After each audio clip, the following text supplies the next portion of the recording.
तुम्हें कभी नुकसान न पहुंचा सके, तो आज की ये 50 चाणक्य नीतियां तुम्हें लोहे जैसा मजबूत बना देंगी। ये केवल बातें नहीं हैं, बल्कि वे तलवारें हैं जो चाणक्य ने अपने शिष्यों को सौंपी थीं, ताकि वे हर चालाक दुश्मन, धोखेबाज रिश्तेदार और अवसरवादी दोस्त से खुद को सुरक्षित रख सकें। अगर तुम भी चाहते हो कि तुम्हारे पास ऐसा ज्ञान हो जिससे कोई तुम्हें हिला भी ना पाए, तो अभी इस वीडियो को लाइक कर दो, ताकि चाणक्य की कृपा हमेशा तुम्हारे साथ बनी रहे।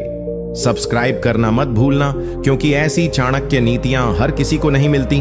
कमेंट में जरूर बताओ कि तुम ये वीडियो कहां से देख रहे हो, ताकि हमें पता चले कि चाणक्य की सीख भारत के किन किन कोनों में गूंज रही है।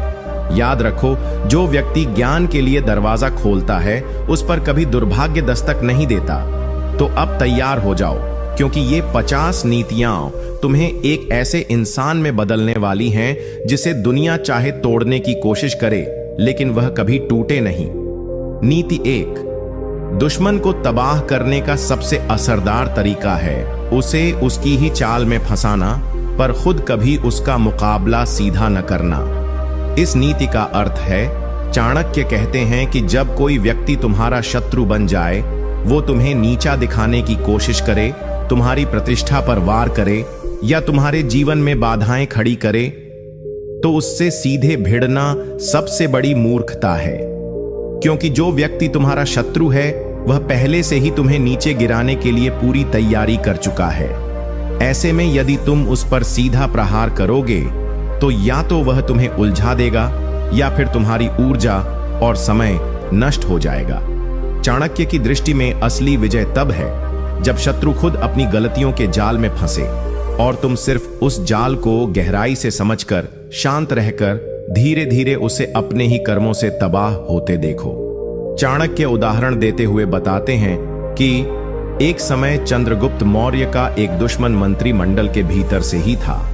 चंद्रगुप्त को सब पता था, लेकिन वह तुरंत उस मंत्री पर वार नहीं करता। चाणक्य ने चंद्रगुप्त को कहा, इसे इसकी चाल में फंसने दो।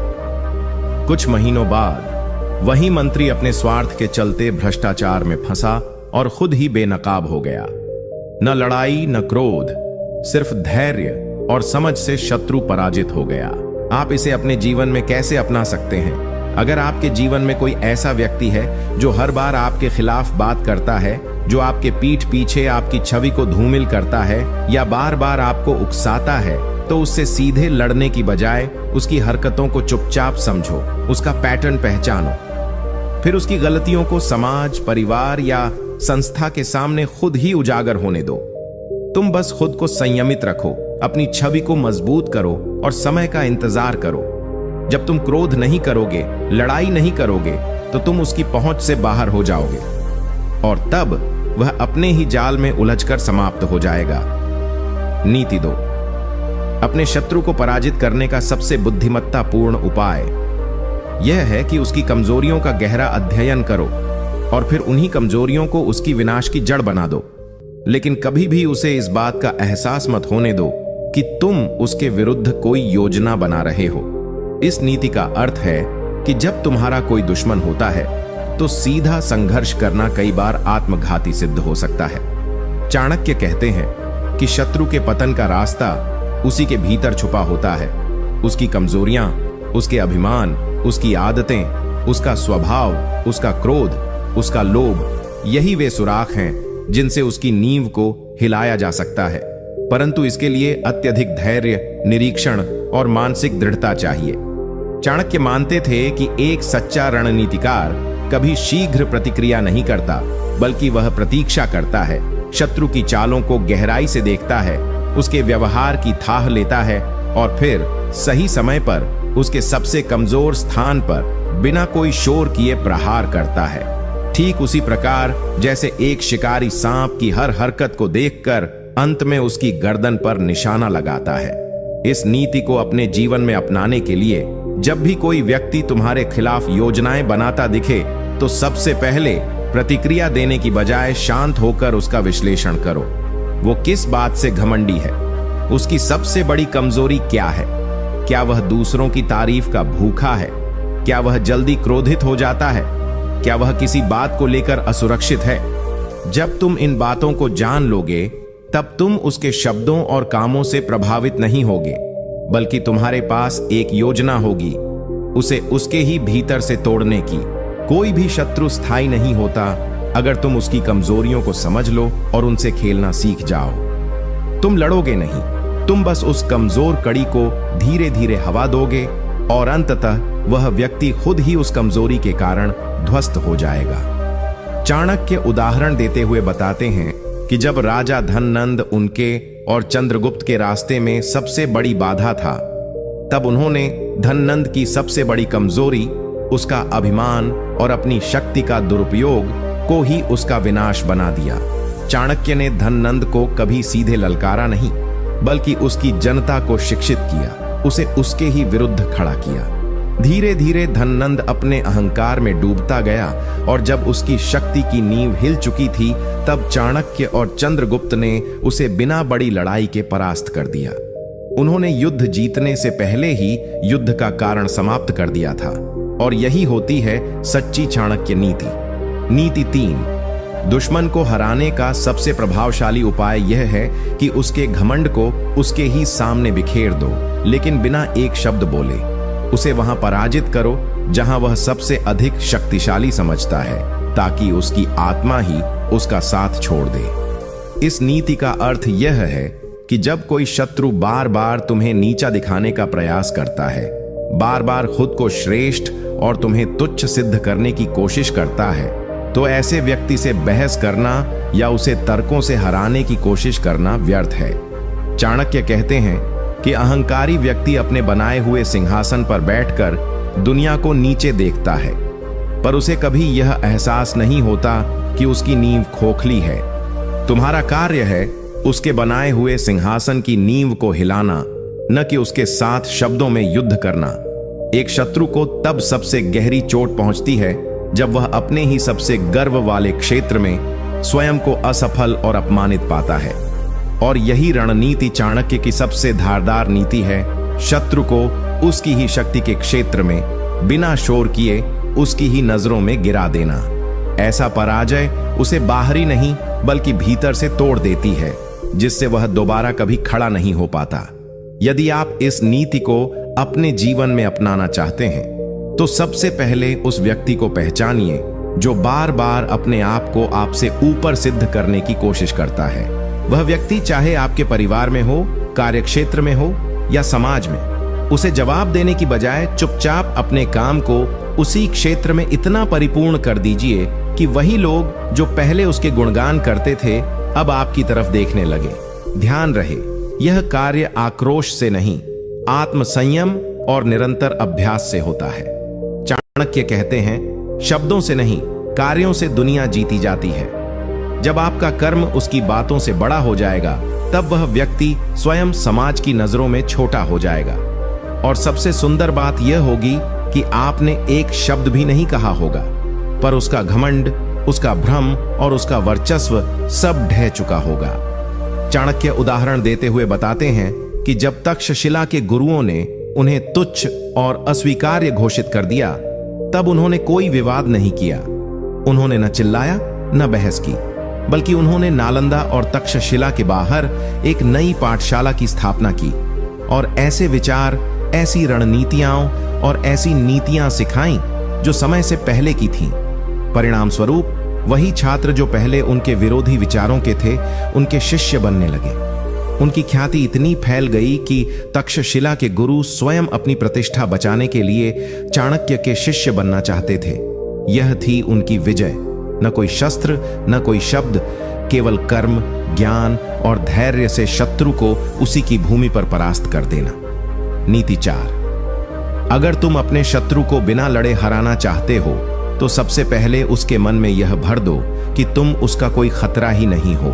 और जब वह पूरी तरह से निश्चिंत हो जाए, तब उसकी सबसे मूल्यवान चीज को चुपचाप उससे छीन लो, चाहे वो उसका विश्वास हो, उसका प्रभाव हो या उसका समर्थन। इस नीति का अर्थ यह है कि जब किसी दुश्मन को खुला संघर्ष दिखाई नहीं देता, तो वह निश्चिंत हो जाता है और अपनी रक्षा के सारे उपाय धीरे धीरे छोड़ देता है। यही वह समय होता है जब तुम्हें सबसे बड़ा वार करना होता है। चाणक्य कहते हैं कि एक बुद्धिमान व्यक्ति वही होता है जो शत्रु को पहले मानसिक रूप से निःशंक कर दे, ताकि वह किसी खतरे की कल्पना भी न कर सके। अगर आप इस नीति को अपने जीवन में अपनाना चाहते हैं तो अपने दुश्मन को कभी यह महसूस न होने दो कि तुम उसके खिलाफ कोई योजना बना रहे हो। उसे सामान्य व्यवहार दिखाओ, उससे दूरी बनाए रखो, लेकिन मुस्कुराते रहो। उसकी तारीफ भी कर दो, कभी कभी उससे सहमति भी जताओ, ताकि उसे यह लगे कि तुम उससे न तो नाराज हो न ही कोई खतरा हो, और इसी भ्रम में वह तुम्हारी उपेक्षा करने लगेगा। यही तुम्हारा सबसे बड़ा हथियार होगा, उसकी लापरवाही। और जब वह सबसे कमजोर मानसिक अवस्था में होगा, तब तुम्हें उसके सबसे करीबी समर्थकों का विश्वास जीतना है, उसके प्रभाव को खुद खींचना है और धीरे धीरे उसका सामाजिक आधार खत्म करना है। जब वह यह देखेगा कि जिन लोगों से वह शक्ति पाता था वे अब तुम्हारे साथ हैं, तब वह लड़ने के काबिल नहीं रहेगा, क्योंकि उसे पता ही नहीं चलेगा कि लड़ाई कब शुरू हुई और कब वह हार गया। चाणक्य उदाहरण देते हैं जब उन्होंने पाटलिपुत्र में अपने शत्रु अमात्य राक्षस को परास्त करने के लिए सीधे कोई युद्ध नहीं किया। उन्होंने अमात्य के साथ सामान्य व्यवहार किया, उसके विचारों की तारीफ भी की और उसे बार बार यह यकीन दिलाया कि वो सत्ता से दूर रहकर अब तटस्थ हैं। अमात्य यह मान बैठा कि चाणक्य अब कोई खतरा नहीं है। इसी बीच चाणक्य ने अमात्य के ही सबसे भरोसेमंद साथियों को अपनी ओर कर लिया और उन्हें धीरे धीरे उससे अलग कर दिया। जब अमात्य को सच का पता चला, तब तक वह पूरी तरह से अकेला पड़ चुका था। उसके सैनिक उसका साथ छोड़ चुके थे, उसके सलाहकार उसे दगा दे चुके थे और उसका प्रभाव समाप्त हो चुका था। चाणक्य ने बिना तलवार उठाए, बिना कोई धमकी दिए उसे परास्त कर दिया। और यही होती है असली नीति की जीत। नीति 5। शत्रु को नष्ट करने का सबसे सटीक तरीका यह है कि उसके सबसे करीबी विश्वास पात्र को अपने पक्ष में कर लो, क्योंकि जब उसका अपना ही आदमी उसके खिलाफ हो जाए, तब उसे पराजित करने के लिए कोई युद्ध नहीं लड़ना पड़ता, वह भीतर से ही टूट जाता है। इस नीति का अर्थ यह है कि हर शक्तिशाली शत्रु की सफलता के पीछे कोई न कोई ऐसा व्यक्ति होता है जो उसकी योजनाओं को पूरा करने में उसकी मदद करता है। वो उसका सहयोगी, सलाहकार, मित्र या परिवार का कोई सदस्य भी हो सकता है। चाणक्य कहते हैं कि अगर आप सीधे शत्रु से लड़ेंगे तो वह अपनी पूरी ताकत से सामने आएगा, लेकिन यदि आप उसकी सेना के भीतर उसके ही भरोसेमंद व्यक्ति को अपनी नीति से प्रभावित कर दें तो वही व्यक्ति शत्रु के अंत का कारण बन सकता है। यह रणनीति एक बाहरी हमले की नहीं, बल्कि एक अंदरूनी विद्रोह की होती है, जहां दुश्मन को बाहर से कोई वार नहीं दिखता, लेकिन अंदर से उसकी दीवारें गिरने लगती हैं। चाणक्य मानते थे कि सबसे बड़ी विजय तब होती है जब शत्रु को यह भी न पता चले कि उसकी हार की शुरुआत कहां से हुई, और जब उसे एहसास होता है तब तक वह बहुत देर हो चुकी होती है। यदि आप इस नीति को अपने जीवन में अपनाना चाहते हैं तो अपने दुश्मन के सीधी टक्कर में आने की बजाय उसके सबसे करीबी लोगों से संबंध बनाना शुरू कर दीजिए। यह प्रक्रिया समय लेगी, लेकिन धीरे धीरे यदि आप उसके उन लोगों के साथ संवाद और विश्वास का रिश्ता बना पाएं, तो वही लोग आपके लिए शत्रु की कमजोरियां उजागर करेंगे, उसके अंदर की बातें आपको बताएंगे, और एक समय ऐसा आएगा जब वही लोग उसे छोड़कर आपके पक्ष में खड़े हो जाएंगे। यह जीत शक्ति से नहीं, बुद्धि से संभव होती है। आपको सच्चा, भरोसेमंद और चतुर बनकर यह दर्शाना होगा कि आप उनके लिए ज्यादा सुरक्षित और समझदार विकल्प हैं। जैसे ही शत्रु का अपना ही व्यक्ति उसकी नीतियों से असहमत होकर आपके साथ आ जाए, समझ लीजिए कि युद्ध का 80% भाग आप पहले ही जीत चुके हैं। चाणक्य का यह उदाहरण सबसे प्रसिद्ध है, जब उन्होंने नंद वंश को समाप्त करने के लिए उसके अंदर ही भीतरघात की नींव रखी। उन्होंने धननंद के दरबार में मौजूद कुछ मंत्रियों और सेनापतियों को धीरे धीरे अपने विचारों और रणनीतियों से प्रभावित किया। उन्होंने न उन्हें खरीदा, न डराकर अपने पक्ष में किया, बल्कि समय के साथ उन्हें यह एहसास दिलाया कि नंद वंश का पतन निश्चित है और चंद्रगुप्त मौर्य के नेतृत्व में ही स्थिरता आ सकती है। जैसे जैसे धननंद के विश्वास पात्र लोग चाणक्य के विचारों की ओर आकर्षित हुए, वैसे वैसे नंद वंश भीतर से कमजोर होता गया। अंततः युद्ध की नौबत तो आई, लेकिन तब तक धननंद की शक्ति केवल नाम मात्र रह गई थी। चाणक्य ने अपने दुश्मन को उसके सबसे करीबी लोगों के जरिए ही पराजित कर दिया था, और यही होती है नीति की चरम सीमा। नीति 6, यदि तुम अपने दुश्मन को बिना युद्ध किए मिटाना चाहते हो तो सबसे पहले उसकी योजनाओं का पूर्वाभास करना सीखो और उससे एक कदम आगे चलते हुए उसकी हर चाल को विफल कर दो, ताकि वह बार बार असफल होकर स्वयं को ही शक करने लगे और अंततः आत्मविश्वास खो बैठे।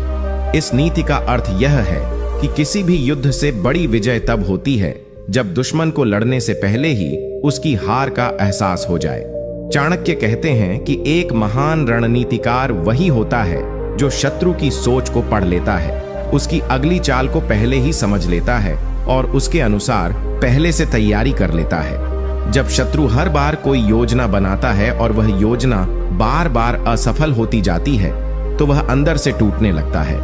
उसे लगता है कि कोई उसकी हरकतों पर नजर रखे हुए है, उसे लगता है कि उसकी चालें अब काम नहीं कर रही, और यही असफलता धीरे धीरे उसका आत्मबल खत्म कर देती है।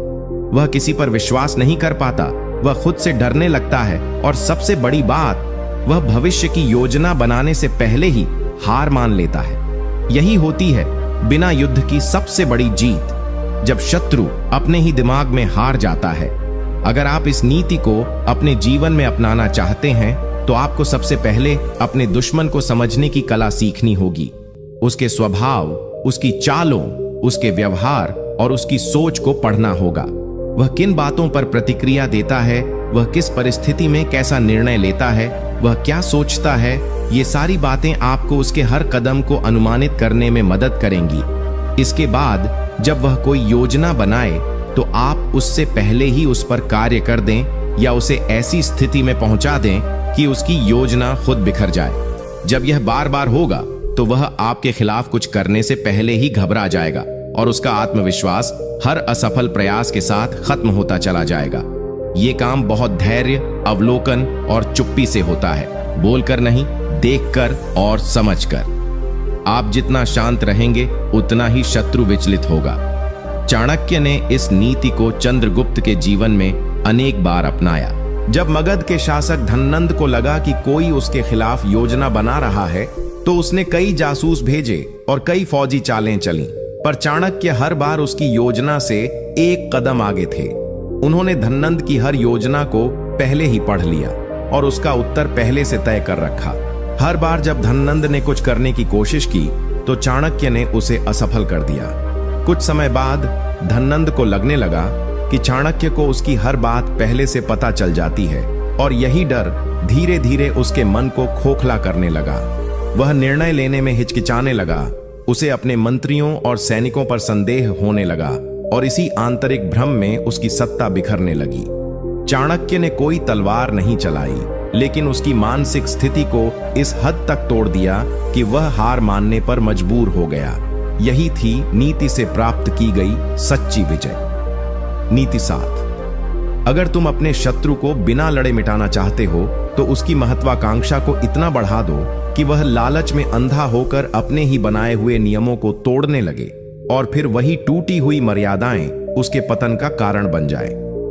इस नीति का अर्थ यह है कि हर शत्रु के भीतर एक भूख छुपी होती है।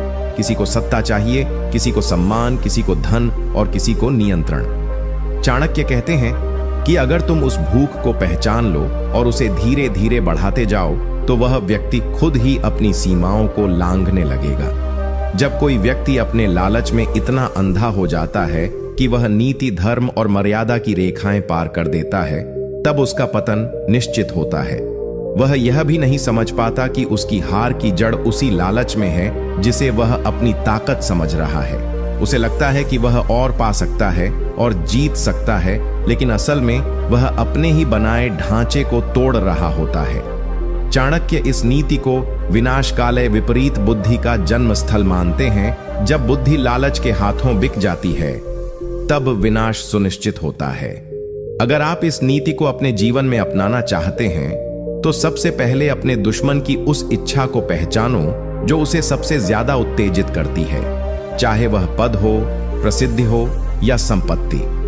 फिर उसे धीरे धीरे उस दिशा में उकसाओ, उसकी प्रशंसा करो, उसकी महत्वाकांक्षा को हवा दो और उसे यह महसूस कराओ कि वह और भी आगे बढ़ सकता है। जब वह इस भ्रम में आ जाएगा कि वह अजेय है और सब कुछ पा सकता है, तब वह उन सीमाओं को पार करेगा जिन्हें वह खुद कभी नहीं लांघता। ऐसा मत करो कि तुम उस पर झूठे आरोप लगाओ या खुले तौर पर उसकी आलोचना करो, बल्कि यह देखो कि उसके जीवन में कौन कौन सी बातें हैं जो नैतिक रूप से संदिग्ध हैं, और उन्हीं बातों को धीरे धीरे ऐसे स्थानों पर उजागर करो जहां लोग निर्णय करते हैं। जब लोगों का विश्वास उस व्यक्ति से हटने लगता है, जब उसकी इज्जत सवालों के घेरे में आने लगती है, तब वह सबसे अधिक असहाय होता है।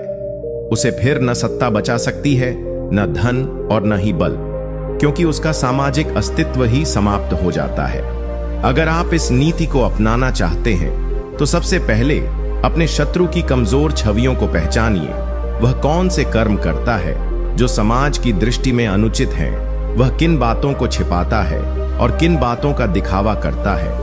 फिर धीरे धीरे बहुत ही संयम से ऐसे अवसरों की प्रतीक्षा कीजिए जहां वे बातें लोगों तक स्वयं पहुंचे। कभी एक बात किसी को बताइए, कभी एक उदाहरण साझा कीजिए और हमेशा खुद को तटस्थ और सच्चे पक्ष में रखिए। इससे आप पर कोई शक नहीं आएगा और लोग स्वतः ही उस व्यक्ति की वास्तविकता को पहचानने लगेंगे। जब लोग उसका साथ छोड़ने लगेंगे, तब उसका आत्मविश्वास डगमगाने लगेगा, और जब उसके आसपास कोई विश्वास करने वाला नहीं बचेगा, तो वह खुद ही सामाजिक रूप से टूट जाएगा। यही वह क्षण होता है जब बिना लड़े, बिना आरोप लगाए, केवल समाज की दृष्टि से ही शत्रु परास्त हो जाता है। चाणक्य ने यह नीति उस समय अपनाई जब उन्हें मगध की सभा में स्वयं को स्थापित करना था, और वहां पहले से मौजूद कई विद्वान और मंत्री उनके विरोधी थे। चाणक्य ने उनमें से एक मुख्य विरोधी आचार्य सुखदेव, जो स्वयं को अत्यंत ज्ञानी और नीतिज्ञ मानते थे, की छवि पर वार नहीं किया, बल्कि उनके भीतर छुपी हुई वास्तविकताओं को धीरे धीरे लोगों तक पहुंचाया। उन्होंने उनके कुछ निर्णयों का उदाहरण देकर छात्रों के बीच चर्चा शुरू की। फिर उन्हीं छात्रों ने जब सभा में सवाल उठाए, तो आचार्य सुखदेव की छवि धीरे धीरे गिरने लगी। चाणक्य ने कभी किसी से नहीं कहा कि वह गलत हैं, लेकिन उनकी सत्यनिष्ठता, विनम्रता और तटस्थ व्यवहार ने लोगों का ध्यान आकर्षित किया, और धीरे धीरे सभी ने उन्हें ही सच्चा मार्गदर्शक मानना शुरू कर दिया। आचार्य सुखदेव को कुछ कहने की जरूरत ही नहीं पड़ी, क्योंकि उनकी छवि स्वयं उनके व्यवहार और चाणक्य की चुपचाप नीति के सामने नष्ट हो चुकी थी। यही थी एक शत्रु को उसकी छवि के माध्यम से परास्त करने की सबसे सूक्ष्म और शक्तिशाली नीति। नीति 9, यदि तुम अपने शत्रु को बिना हाथ उठाए खत्म करना चाहते हो, तो उसे ऐसी परिस्थिति में धकेल दो जहां उसे बार बार खुद को सही सिद्ध करना पड़े, क्योंकि जब कोई व्यक्ति बार बार सफाई देता है, तो समाज धीरे धीरे उसके सत्य पर भी संदेह करने लगता है, और वह व्यक्ति अंततः थककर चुप हो जाता है। इस नीति का अर्थ यह है कि जब किसी व्यक्ति को बार बार अपने बचाव में बोलना पड़े, बार बार लोगों को यह बताना पड़े कि वह निर्दोष है, सही है या ईमानदार है, तो वह सामाजिक स्तर पर कमजोर हो जाता है। चाणक्य कहते हैं कि समाज में किसी की छवि मजबूत तब तक रहती है जब तक वह बोलने से अधिक अपने आचरण से प्रतिष्ठा बनाए रखता है, लेकिन जब किसी को बार बार सफाई देनी पड़े, तो उसकी प्रतिष्ठा का क्षरण आरंभ हो जाता है। यह एक बहुत सूक्ष्म युद्ध है, जहां शत्रु को यह एहसास भी नहीं होता कि वह धीरे धीरे थक रहा है, टूट रहा है। उसे लगता है कि वह खुद को साबित कर रहा है, लेकिन लोग उस पर विश्वास करने के बजाय उस पर शक करना शुरू कर देते हैं, क्योंकि बार बार दी गई सफाई अंततः अपराध का आभास कराने लगती है। चाणक्य इस मानसिक पराजय को सबसे बड़ा अस्त्र मानते थे, क्योंकि यह बिना युद्ध के शत्रु की आत्मा को ही मार देता है। अगर आप इस नीति को अपने जीवन में अपनाना चाहते हैं, तो किसी शत्रु पर सीधे आरोप न लगाएं, बल्कि उसके कार्यों में ही इतने प्रश्न चिन्ह पैदा कर दें कि वह स्वयं सफाई देने पर मजबूर हो जाए। उसके शब्दों, उसके निर्णयों और उसके इरादों पर धीरे धीरे ऐसे सवाल उठाएं जिन्हें आप खुद भी स्पष्ट रूप से आरोप नहीं कहेंगे, लेकिन वे इतने तीखे होंगे कि वह व्यक्ति हर जगह खुद को सही ठहराने की कोशिश करेगा। उसे कोई झूठा साबित नहीं करेगा, लेकिन उसके चारों ओर इतना भ्रम फैल जाएगा कि उसका हर कदम, हर वक्तव्य, हर कार्य संदेह के घेरे में आ जाएगा। जब कोई व्यक्ति बार बार अपनी नीयत और निर्णय को सही साबित करने की कोशिश करता है, तो अंततः समाज उस पर से विश्वास खो देता है और वह व्यक्ति हारे हुए योद्धा की तरह चुप हो जाता है। यही वह समय होता है जब आपने उसे पराजित कर दिया होता है, बिना कोई हथियार उठाए। चाणक्य ने इस नीति का प्रयोग उस समय किया जब उन्हें चंद्रगुप्त को सत्ता में लाने के लिए कई प्रभावशाली दरबारियों का विरोध झेलना पड़ा। उन दरबारियों में से एक महापंडित कात्यायन, जो स्वयं को सत्य और धर्म का प्रतीक मानता था, चाणक्य के हर प्रयास का विरोध करता था। चाणक्य ने उसके ऊपर कोई सीधा आरोप नहीं लगाया, लेकिन उसकी हर बात में ऐसे प्रश्न खड़े किए कि कात्यायन को हर सभा में अपने निर्णयों की सफाई देनी पड़ी। चाणक्य ने बस कुछ वाक्य कहे, क्या यह निर्णय धर्मसंगत है? क्या सभी वर्गों का इसमें भला हुआ? क्या इसमें कोई निजी हित तो नहीं जुड़ा? और धीरे धीरे दरबार में लोग कात्यायन की हर बात पर सवाल उठाने लगे। कात्यायन को अपनी सच्चाई सिद्ध करने में इतना समय और ऊर्जा लगने लगी कि वह नए निर्णय लेना ही छोड़ बैठा। उसकी बोलने की शक्ति छिन गई, उसका आत्मबल टूट गया और अंततः वह स्वयं ही चुप होकर दरबार से दूर हो गया। चाणक्य ने बिना एक भी आरोप लगाए, बिना क्रोध या संघर्ष के उसे सत्ता से हटा दिया। यही होती है नीति की सबसे सूक्ष्म और स्थायी विजय। नीति 10। यदि तुम अपने शत्रु को बिना लड़े समाप्त करना चाहते हो, तो उसके भीतर ऐसी असुरक्षा पैदा कर दो कि वह हर अपने को भी पराया समझने लगे। क्योंकि जब एक व्यक्ति हर किसी पर शक करने लगे, तो वह अपने ही बनाए हुए संबंधों को नष्ट कर देता है और अंततः अकेला रह जाता है, और जो अकेला हो जाता है उसका पतन निश्चित हो जाता है। इस नीति का अर्थ यह है कि शक्ति, प्रभाव और सफलता केवल बाहरी संसाधनों से नहीं आती, बल्कि संबंधों, भरोसे और मानसिक स्थिरता पर भी आधारित होती है। चाणक्य कहते हैं कि यदि कोई व्यक्ति शक्तिशाली है, तो उसकी सबसे बड़ी ताकत उसके आसपास के लोग होते हैं, जो उस पर विश्वास करते हैं, उसके निर्णयों का पालन करते हैं और उसकी योजनाओं में साथ देते हैं। परंतु यदि उस व्यक्ति के मन में यह बीज डाल दिया जाए कि उसके अपने ही लोग उसके खिलाफ हो सकते हैं, तो वह धीरे धीरे हर किसी से डरने लगता है, हर चेहरे में धोखा देखता है और हर बात में षड्यंत्र का आभास करता है। यह मानसिक स्थिति उसकी सोच को दूषित कर देती है। वह विश्वास करना बंद कर देता है और किसी के भी साथ गहरा संबंध नहीं रख पाता। नतीजा यह होता है कि वह अपने ही लोगों को दूर कर देता है, अपने समर्थकों को खो देता है और अंततः अकेले खड़ा रह जाता है, जहां कोई उसकी मदद करने वाला नहीं होता। यदि आप इस नीति को अपने जीवन में अपनाना चाहते हैं, तो अपने शत्रु के आसपास मौजूद लोगों के बीच विश्वास की डोर को बहुत सूक्ष्मता से हिलाना होगा।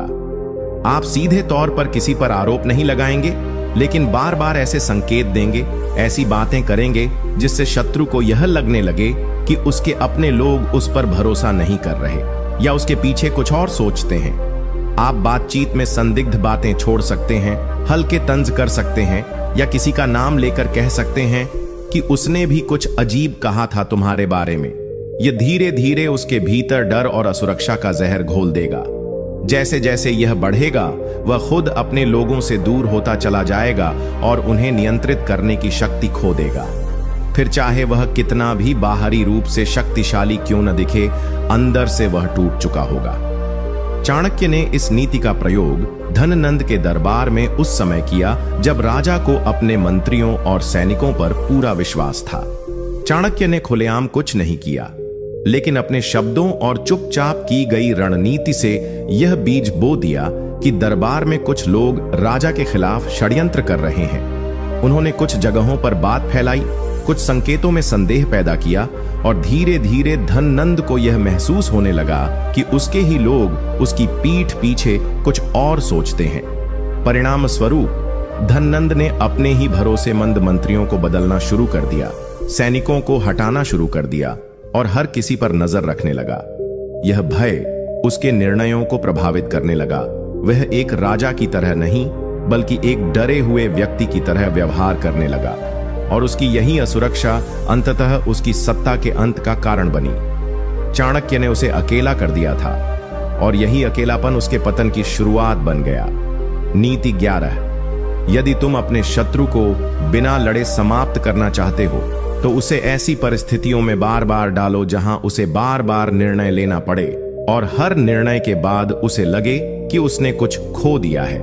क्योंकि जब कोई व्यक्ति अपने ही निर्णयों से थक जाता है तो वह अपने अस्तित्व पर ही प्रश्न उठाने लगता है और यही मानसिक थकावट अंततः उसके पतन का कारण बनती है। इस नीति का अर्थ यह है कि निर्णय लेना शक्ति की निशानी मानी जाती है, लेकिन बार बार ऐसे निर्णय लेना जो मन को उलझन में डाल दें, आत्मविश्वास को हिला दें और परिणाम स्वरूप आलोचना की आग में झोंक दें, वह व्यक्ति धीरे धीरे मानसिक रूप से थकने लगता है। चाणक्य कहते हैं कि जब कोई शत्रु लगातार द्वंद्व की स्थिति में डाला जाए, जब हर निर्णय के पीछे संदेह और हर कदम के पीछे प्रश्न चिन्ह हो, तो वह अपने ही विवेक पर भरोसा खो देता है। यही मानसिक अस्थिरता उसकी सबसे बड़ी कमजोरी बन जाती है। वह सोचने लगता है कि क्या वह सही है, क्या वह नेतृत्व करने लायक है और क्या उसके फैसलों से किसी को लाभ मिल रहा है। यह आंतरिक संदेह धीरे धीरे उसे मानसिक रूप से अपंग बना देता है और वह अपने ही निर्णयों से इतना डरने लगता है कि अंततः निर्णय लेना ही छोड़ देता है। और जो निर्णय लेना छोड़ देता है उसका पतन सुनिश्चित हो जाता है। अगर आप इस नीति को अपने जीवन में अपनाना चाहते हैं तो अपने शत्रु को प्रत्यक्ष रूप से पराजित करने की बजाय उसे बार बार ऐसे हालात में लाने की रणनीति अपनाइए जहां उसे निर्णय लेना पड़े, वो भी ऐसे निर्णय जिनके दोनों विकल्पों में से कोई भी पूर्णतः सही ना हो। उसे ऐसी स्थिति में डालिए जहां हर रास्ता जोखिम भरा लगे, जहां हर कदम के पीछे आलोचना की संभावना हो। इससे वह धीरे धीरे भयभीत हो जाएगा, हर निर्णय में असमंजस से घिर जाएगा और एक समय ऐसा आएगा कि वह निर्णय लेना ही टालने लगेगा।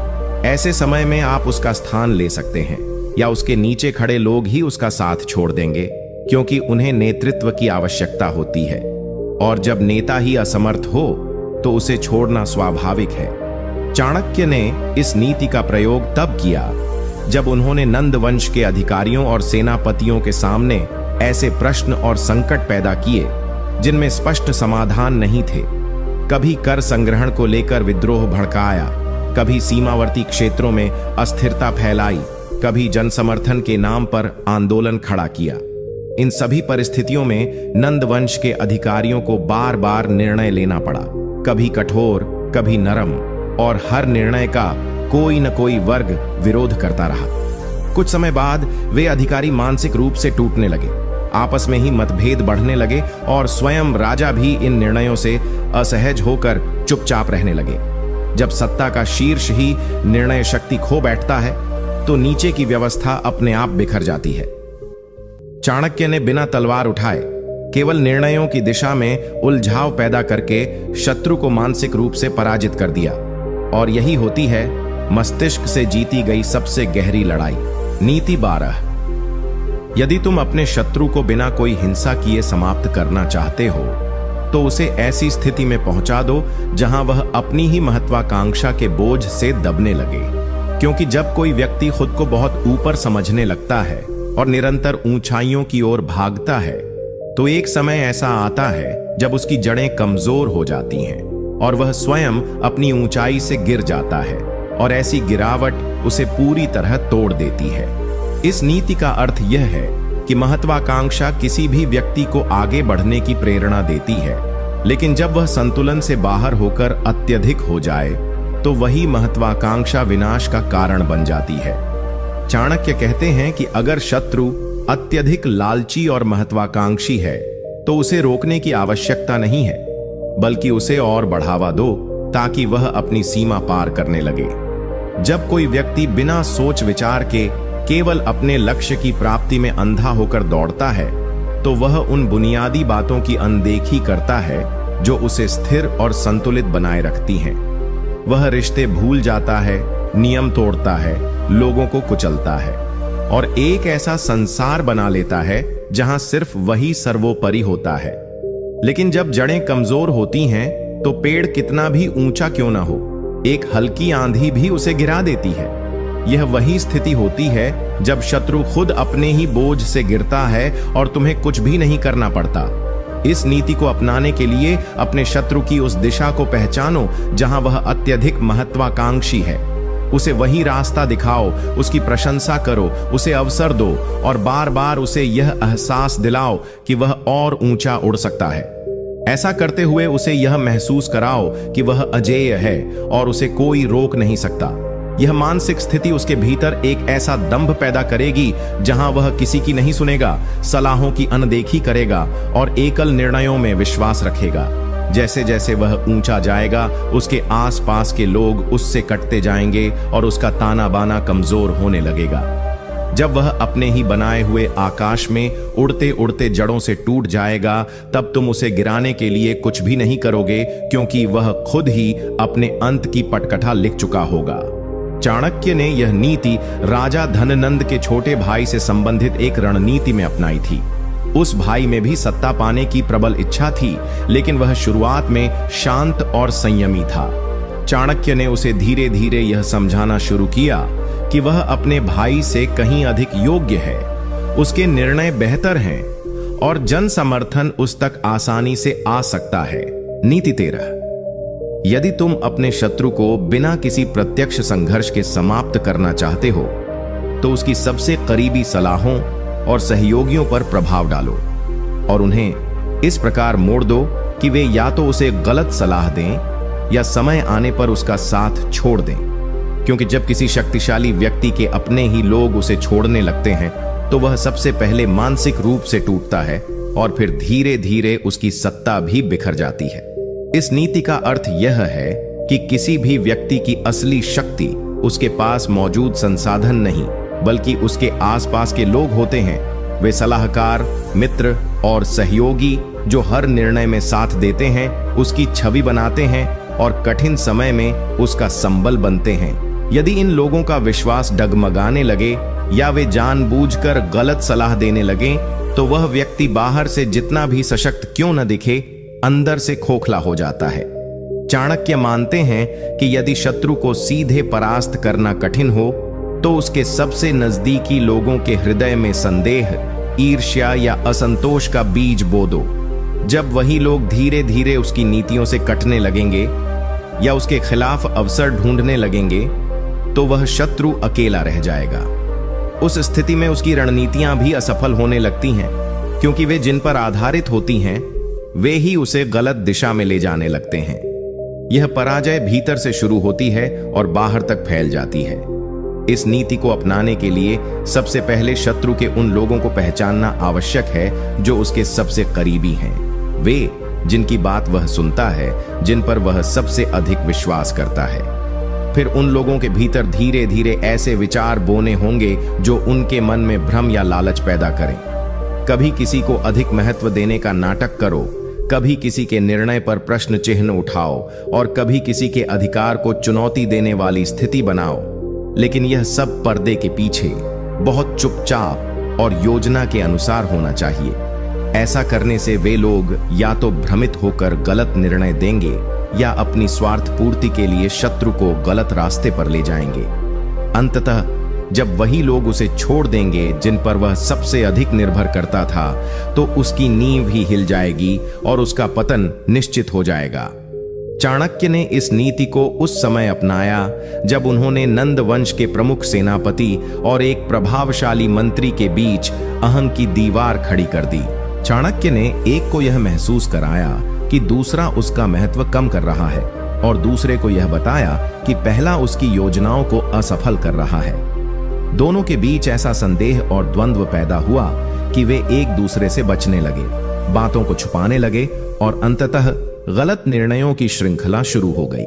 धननंद को यह सब समझ ही नहीं आया, क्योंकि बाहर से सब कुछ सामान्य लग रहा था, लेकिन भीतर ही भीतर उसकी शक्ति का आधार हिल चुका था। जब युद्ध की स्थिति आई तो यही सहयोगी एक दूसरे के निर्णयों को नकारने लगे और परिणाम स्वरूप पूरी सेना बिखर गई। चाणक्य ने न तो किसी से युद्ध किया, न किसी को धमकाया। उन्होंने केवल शत्रु के विश्वास के स्तंभों को गिरा दिया और शत्रु स्वयं अपने ही लोगों की पीठ में छुरा खाकर समाप्त हो गया। नीति 14। यदि तुम अपने शत्रु को बिना लड़े समाप्त करना चाहते हो तो उसकी योजनाओं को क्रियान्वयन से पहले ही इतना जटिल बना दो कि वह स्वयं ही अपने ही विचारों के जाल में उलझ कर ठहर जाए। इस नीति को अपनाने के लिए अपने शत्रु की योजनाओं और विचारों में इस प्रकार घुसपैठ करो कि वे बहुत जटिल और भारी बन जाएं। जब भी वह कोई योजना बनाए तो उसमें कुछ ऐसे सुझाव जोड़ दो, कुछ ऐसे विचार बीच में लाओ जो उसे बेहतर तो लगें लेकिन असल में उसकी प्रक्रिया को और लंबा बना दें। उसका ध्यान बार बार मुख्य उद्देश्य से हटाओ, उसे ऐसे निर्णयों में उलझाओ जो पहले जरूरी नहीं थे लेकिन अब जरूरी लगने लगे हैं। जैसे जैसे उसकी योजना विस्तृत होती जाएगी वह अपने ही बनाए ढांचे में उलझता चला जाएगा और एक दिन वह खुद ही इस भ्रम में पड़ जाएगा कि योजना को लागू करे या नहीं। और जब कोई योद्धा लड़ाई शुरू करने से पहले ही निर्णय न ले पाए तो उसकी हार उसी समय लिख दी जाती है। चाणक्य ने यह नीति तब अपनाई जब धननंद ने चंद्रगुप्त मौर्य के खिलाफ एक गुप्त रणनीति तैयार की थी। यह योजना शुरू में सीधी थी, गुप्तचरों को भेजना, सैनिकों को सुसज्जित करना और विद्रोह को कुचलना। लेकिन चाणक्य ने अपने गुप्तचरों के माध्यम से दरबार में ऐसे सुझाव फैलाए कि उस योजना में नए नए संशोधन होने लगे। किसी ने कहा गुप्तचर पहले व्यापारियों के भेष में भेजे जाएं, किसी ने कहा सैनिकों को 2 टुकड़ियों में बांटा जाए, किसी ने यह राय दी कि पहले जनता के बीच एक घोषणा की जाए। धननंद हर बार योजना में बदलाव करता गया, हर कदम को और विस्तृत करता गया और अंततः योजना इतनी बड़ी हो गई कि उसे लागू करने के लिए महीनों लग जाते। इसी बीच चाणक्य ने अपने सैनिकों के साथ विद्रोह कर दिया और धननंद अपनी अधूरी योजना के कागजों में ही उलझा रह गया। उसने युद्ध शुरू होने से पहले ही मानसिक रूप से हार मान ली थी क्योंकि चाणक्य ने उसकी योजना को ही उसका जाल बना दिया था। नीति 15। यदि तुम अपने शत्रु को बिना युद्ध किए पराजित करना चाहते हो तो उसके आत्मसम्मान को धीरे धीरे ऐसा चोट पहुंचाओ कि वह बाहर से सामान्य दिखे पर अंदर ही अंदर जलता रहे। क्योंकि जब किसी व्यक्ति का स्वाभिमान ही टूटने लगे तो उसकी सबसे बड़ी शक्ति, उसका आत्मविश्वास खत्म हो जाता है और वह व्यक्ति बाहरी पराजय से पहले ही भीतर से मर जाता है। इस नीति का अर्थ यह है कि हर प्रभावशाली और शक्तिशाली व्यक्ति के भीतर एक गहरा आत्मसम्मान छिपा होता है जो उसे निर्णय लेने, लोगों का नेतृत्व करने और अपनी छवि को बनाए रखने की ताकत देता है। चाणक्य कहते हैं कि यदि आप उस आत्मसम्मान पर धीरे धीरे चोट करते रहो, उसका अपमान सीधे न करके बहुत सूक्ष्म तरीकों से उसे यह महसूस कराओ कि उसकी बातों को कोई गंभीरता से नहीं लेता, उसकी उपस्थिति से कोई प्रभावित नहीं होता या उसका महत्व पहले जैसा नहीं रहा, तो वह व्यक्ति मानसिक रूप से कमजोर होने लगता है। ये छोटी छोटी चोटें समय के साथ उसे अंदर से खा जाती हैं।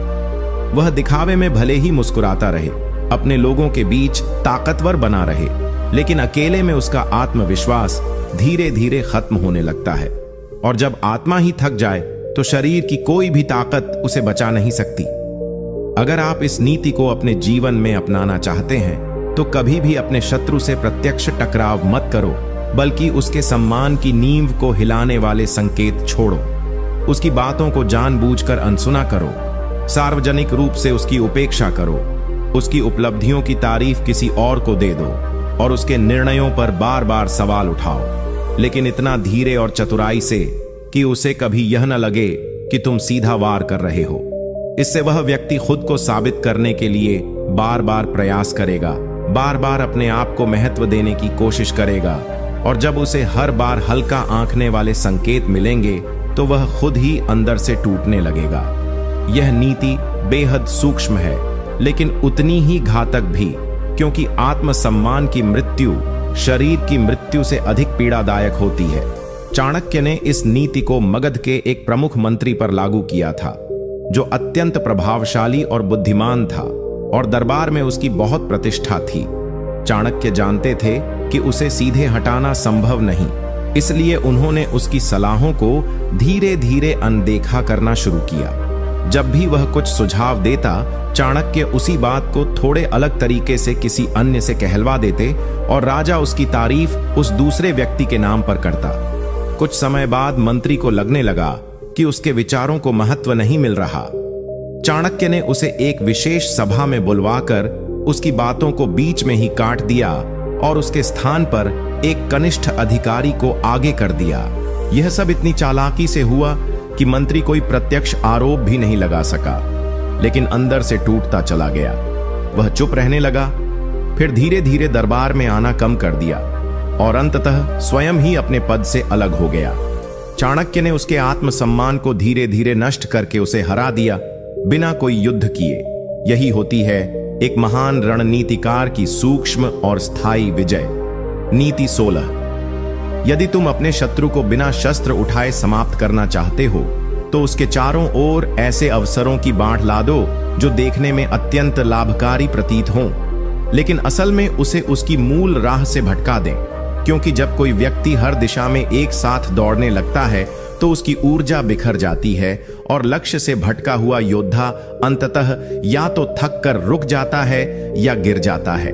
इस नीति का गूढ़ अर्थ यह है कि शक्तिशाली शत्रु को सीधे युद्ध में हराना कठिन होता है, लेकिन अगर उसकी ऊर्जा और ध्यान को भटका दिया जाए तो वह स्वयं ही अपनी शक्ति का क्षय कर देता है।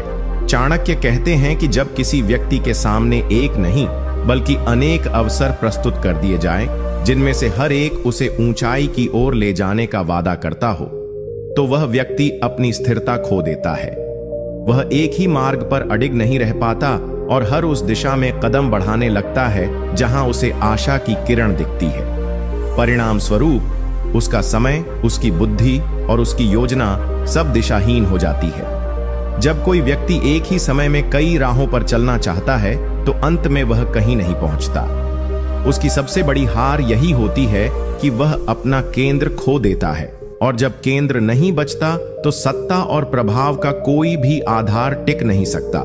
इस नीति को अपने जीवन में अपनाने के लिए शत्रु की लालसा, उसकी अभिलाषा और उसकी योजनाओं को भलीभांति समझना आवश्यक है। फिर उसके सामने एक एक करके ऐसे विकल्प खोलो जो उसे उत्साहित करें, उसकी महत्वाकांक्षा को हवा दें और उसके लिए अनावश्यक रूप से अवसर प्रतीत हों। उसे यह महसूस कराओ कि वह हर दिशा में सफल हो सकता है, हर मोर्चे पर विजय प्राप्त कर सकता है, लेकिन यह सब बहुत चतुराई से करना होगा, बिना किसी संदेह के। जब वह एक के बाद एक इन अवसरों को अपनाने लगेगा तो उसकी मूल योजना पीछे छूट जाएगी। वह हर क्षेत्र में अपने आदमी लगाएगा, समय बांटेगा, धन खर्च करेगा, लेकिन किसी एक दिशा में भी पूर्णतः नहीं पहुंच पाएगा। धीरे धीरे उसकी संगठन शक्ति बिखरने लगेगी, उसका नियंत्रण कमजोर होगा और वह एक ऐसे राजा में परिवर्तित हो जाएगा जिसके पास सब कुछ है लेकिन कुछ भी संपूर्ण नहीं है। चाणक्य ने इस नीति को उस समय बखूबी उपयोग में लिया जब चंद्रगुप्त मौर्य के अभियान को रोकने के लिए धननंद ने अनेक योजनाएं बनाई थीं। चाणक्य ने जानबूझकर मगध के सीमावर्ती राज्यों में छद्म विद्रोह खड़े किए, कुछ व्यापार मार्गों पर झगड़े भड़काए और कुछ धनिकों को दरबार के विरुद्ध भड़काया। धननंद को हर एक दिशा में खतरा महसूस हुआ और उसने हर संकट का हल निकालने की कोशिश की। कभी दक्षिण की ओर सैनिक भेजे, कभी पश्चिम में गुप्तचरों को सक्रिय किया और कभी पूर्व में नई कर नीति लागू की। वह हर मोर्चे पर उलझता चला गया। इसी दौरान चंद्रगुप्त ने उत्तर दिशा से उसकी राजधानी की ओर प्रहार किया और नंद की सेना इतनी बिखरी हुई थी कि कोई संगठित प्रतिरोध नहीं कर पाई। धननंद को यह भी नहीं समझ आया कि असली आक्रमण कहां से हुआ, क्योंकि उसका ध्यान पहले ही हर दिशा में बंट चुका था। चाणक्य ने कोई सीधा युद्ध नहीं लड़ा, केवल अवसरों का मायाजाल बिछाया और शत्रु उसी में फंसकर समाप्त हो गया। नीति 17। यदि तुम अपने शत्रु को बिना खड्ग उठाए समाप्त करना चाहते हो तो उसे धीरे धीरे ऐसी प्रशंसा और प्रतिष्ठा में डुबो दो कि वह अपनी ही छवि को बनाए रखने में इतना व्यस्त हो जाए कि असली चुनौतियों को देख ही न सके। क्योंकि जब कोई व्यक्ति अपनी छवि के मोह में फंस जाता है तो वह सत्य से कटने लगता है, और एक ऐसा दिखावटी जीवन जीने लगता है जिसमें पराजय चुपचाप प्रवेश कर जाती है। इस नीति का सार यह है कि हर प्रभावशाली व्यक्ति अपनी छवि को लेकर अत्यधिक सचेत होता है। वह नहीं चाहता कि लोग उसे कमजोर समझें या उसकी प्रतिष्ठा को कोई ठेस पहुंचे। चाणक्य मानते हैं कि यदि शत्रु अपने सम्मान और सामाजिक छवि को लेकर बहुत संवेदनशील है तो यह उसकी सबसे बड़ी कमजोरी बन सकती है। उसे इतनी बार और इतने स्तर पर सराहो, उसकी महानता के गीत गाओ, उसकी उपस्थिति को इतना महिमा मंडित करो कि वह धीरे धीरे उस महिमा का बंदी बन जाए। वह हर बात, हर निर्णय, हर वक्तव्य को इस डर से सोचने लगेगा कि कहीं उसकी प्रतिष्ठा पर आंच न आ जाए। ऐसे में वह कठिन निर्णय नहीं ले पाएगा, समय पर साहसिक कदम नहीं उठा पाएगा और अंततः ऐसी जगह आ जाएगा जहां उसे केवल दिखावे के लिए जीना होगा। उसकी असली शक्ति निष्क्रिय हो जाएगी और वह केवल अपने नाम और छवि के लिए जीवित रहेगा, लेकिन कोई ठोस कार्य नहीं कर पाएगा। यही वह स्थिति है जहां पराजय उसके जीवन में प्रवेश कर जाती है, पर वह इतना दिखावे में उलझा होता है कि उसे देख भी नहीं पाता। इस नीति को अपनाने के लिए पहले यह जानो कि शत्रु किन बातों पर सबसे अधिक गर्व करता है। उसकी प्रसिद्धि, उसका ज्ञान, उसका दान, उसका नेतृत्व या फिर उसकी जनता में छवि। फिर बहुत ही चतुराई से उसके उन्हीं पक्षों की बार बार सार्वजनिक प्रशंसा करो, उसे पुरस्कार दिलवाओ, मंच पर बुलवाओ, उसके व्यक्तित्व की चमक बढ़ाओ, इतना कि वह हर कदम पर अपनी छवि के अनुसार ही सोचने लगे। अब वह स्वतंत्र व्यक्ति नहीं रहता, बल्कि एक ऐसा बंदी बन जाता है जो हर निर्णय को समाज की दृष्टि से तौलता है। वह डरने लगता है कि कहीं कोई कार्य उसकी प्रशंसा को क्षीण न कर दे। इसी डर में वह कई बार कोई निर्णय टाल देता है, कई बार आवश्यक पर कठोर कार्यों से बचता है और कई बार केवल लोकप्रिय दिखने वाले कामों में उलझा रहता है। धीरे धीरे वह आत्मविश्वासी नहीं, बल्कि समाज की राय से नियंत्रित व्यक्ति बन जाता है और यहीं से उसका पतन शुरू हो जाता है। चाणक्य ने यह नीति चंद्रगुप्त की सत्ता को स्थिर करते समय मौर्य साम्राज्य के संभावित विद्रोही राजाओं पर लागू की थी। उन्होंने उन राजाओं की इतनी प्रशंसा करवाई, कभी उनकी उदारता की, कभी न्यायप्रियता की, कभी जनता से उनके लगाव की, दैट वे सभी राजा इन छवियों को बनाए रखने में इतने उलझ गए कि उन्हें जब भी कोई कठोर निर्णय लेना पड़ता वे डरते कि उनकी छवि बिगड़ जाएगी। एक बार जब सीमांत राज्य में विद्रोह भड़का तो वहां के राजा को शांति स्थापित करने के लिए बल प्रयोग करना था, लेकिन चाणक्य ने उस पर इतना सार्वजनिक दबाव डलवाया कि वह कठोर कदम उठाने की बजाय केवल उपदेश देता रह गया। नतीजा यह हुआ कि विद्रोह बढ़ गया, सेना कमजोर पड़ी और अंततः उस राज्य को मौर्य सेना ने बिना युद्ध के अपने अधीन कर लिया। वह राजा केवल अपनी छवि को बचाने में इतना खो गया कि राज्य उसके हाथों से फिसल गया। चाणक्य ने दिखा दिया कि किसी को हराने के लिए कभी कभी उसे हीरो बना देना ही सबसे बड़ी रणनीति होती है। नीति 18। यदि तुम अपने शत्रु को बिना किसी शारीरिक संघर्ष के परास्त करना चाहते हो तो उसके चारों ओर ऐसे लोग बिठा दो जो दिखावे में उसके हितैषी हों, लेकिन भीतर ही भीतर उसके निर्णयों को प्रभावित करते हुए उसे गलत दिशा में ले जाएं। क्योंकि जब किसी राजा के आसपास के लोग ही उससे छल करने लगें तो उसे कोई बाहरी शत्रु परास्त नहीं करता, बल्कि वही अपने ही लोगों की कूटनीति का शिकार होकर बर्बाद हो जाता है। इस नीति को समझने के लिए यह जानना आवश्यक है कि कोई भी शक्तिशाली व्यक्ति अकेले शक्तिशाली नहीं होता। उसकी शक्ति उसके सलाहकारों, सेवकों और उसके चारों ओर के लोगों से मिलकर बनती है। यदि कोई उसकी कमजोरी नहीं बन पाता तो उसे भीतर से गिराया नहीं जा सकता। लेकिन चाणक्य कहते हैं कि यदि उस व्यक्ति के चारों ओर ऐसे लोग हों जो उसे धीरे धीरे गलत सलाह दें, उसे ऐसे मार्ग पर ले जाएं जो देखने में लाभकारी हो लेकिन असल में पतन का कारण बने, तो वह व्यक्ति भीतर ही भीतर खुद को खो देता है।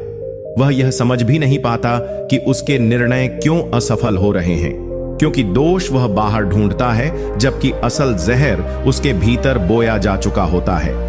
यही वह समय होता है जब शत्रु की हार निश्चित हो जाती है, क्योंकि वह अब अपने ही लोगों की गिरफ्त में आ चुका होता है जो उसके पतन के मार्गदर्शक बने हुए हैं।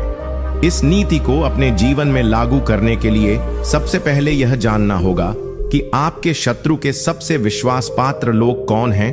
फिर उन लोगों के भीतर धीरे धीरे स्वार्थ, अहंकार या संदेह का बीज बोना होगा।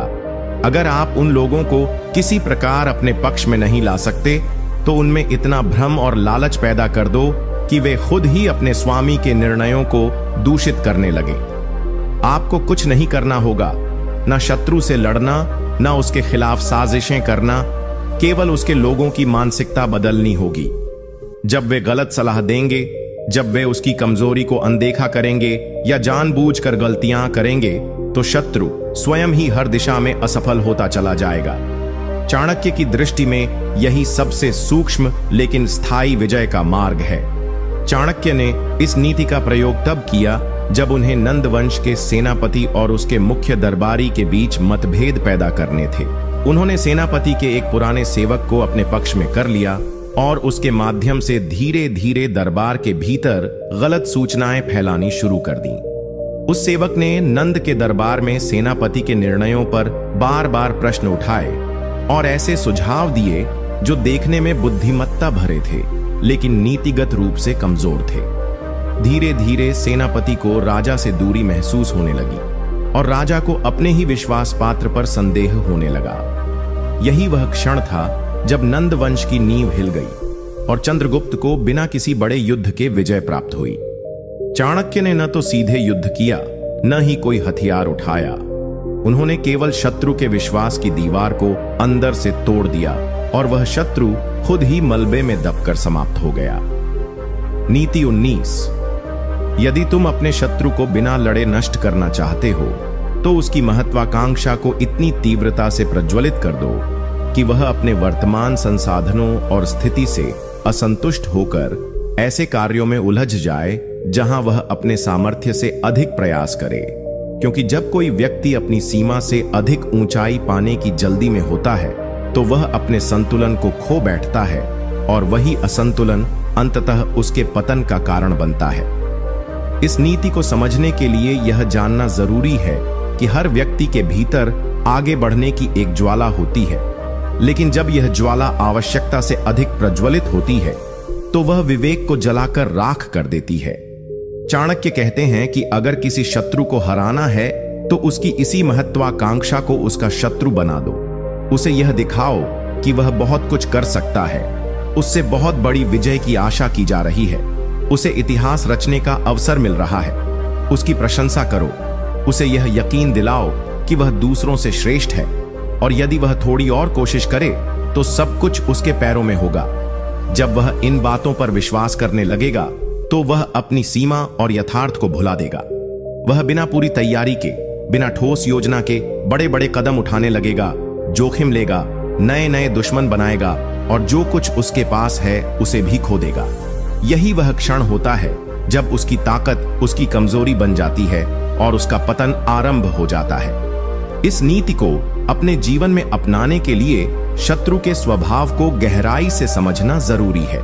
यदि वह दिखावे और नाम के पीछे भागने वाला व्यक्ति है तो उसे वही दो। यदि वह अधिक क्षेत्र या पद पाने की लालसा रखता है तो उसके सामने ऐसे प्रस्ताव रखो जो उसे और ऊंचा दिखाए लेकिन अंदर से खोखले हों।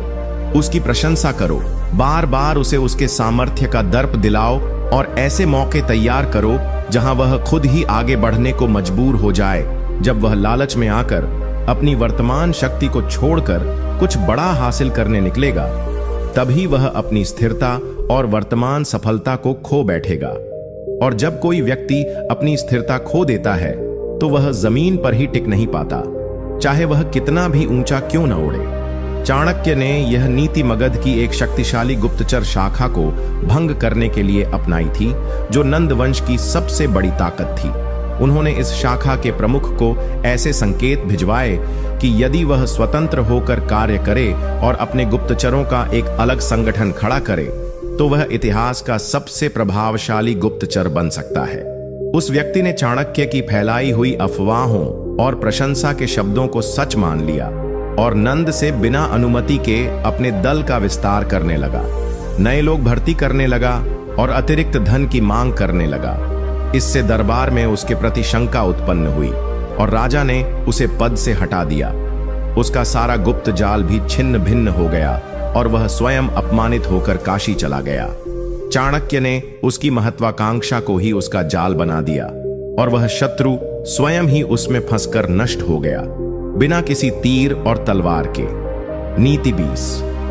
यदि तुम अपने शत्रु को बिना लड़े समाप्त करना चाहते हो तो उसके जीवन में ऐसे संबंध पैदा कर दो जो बाहर से स्नेहिल दिखें लेकिन भीतर से उसे कमजोर करें, क्योंकि जब कोई व्यक्ति उन लोगों पर निर्भर हो जाता है जो उसकी शक्ति नहीं बल्कि उसकी भावनाओं को नियंत्रित करते हैं, तो वह धीरे धीरे निर्णय लेने की स्वतंत्रता खो देता है और भावनात्मक गुलामी की ऐसी स्थिति में पहुंच जाता है जहां उसका विनाश निश्चित हो जाता है।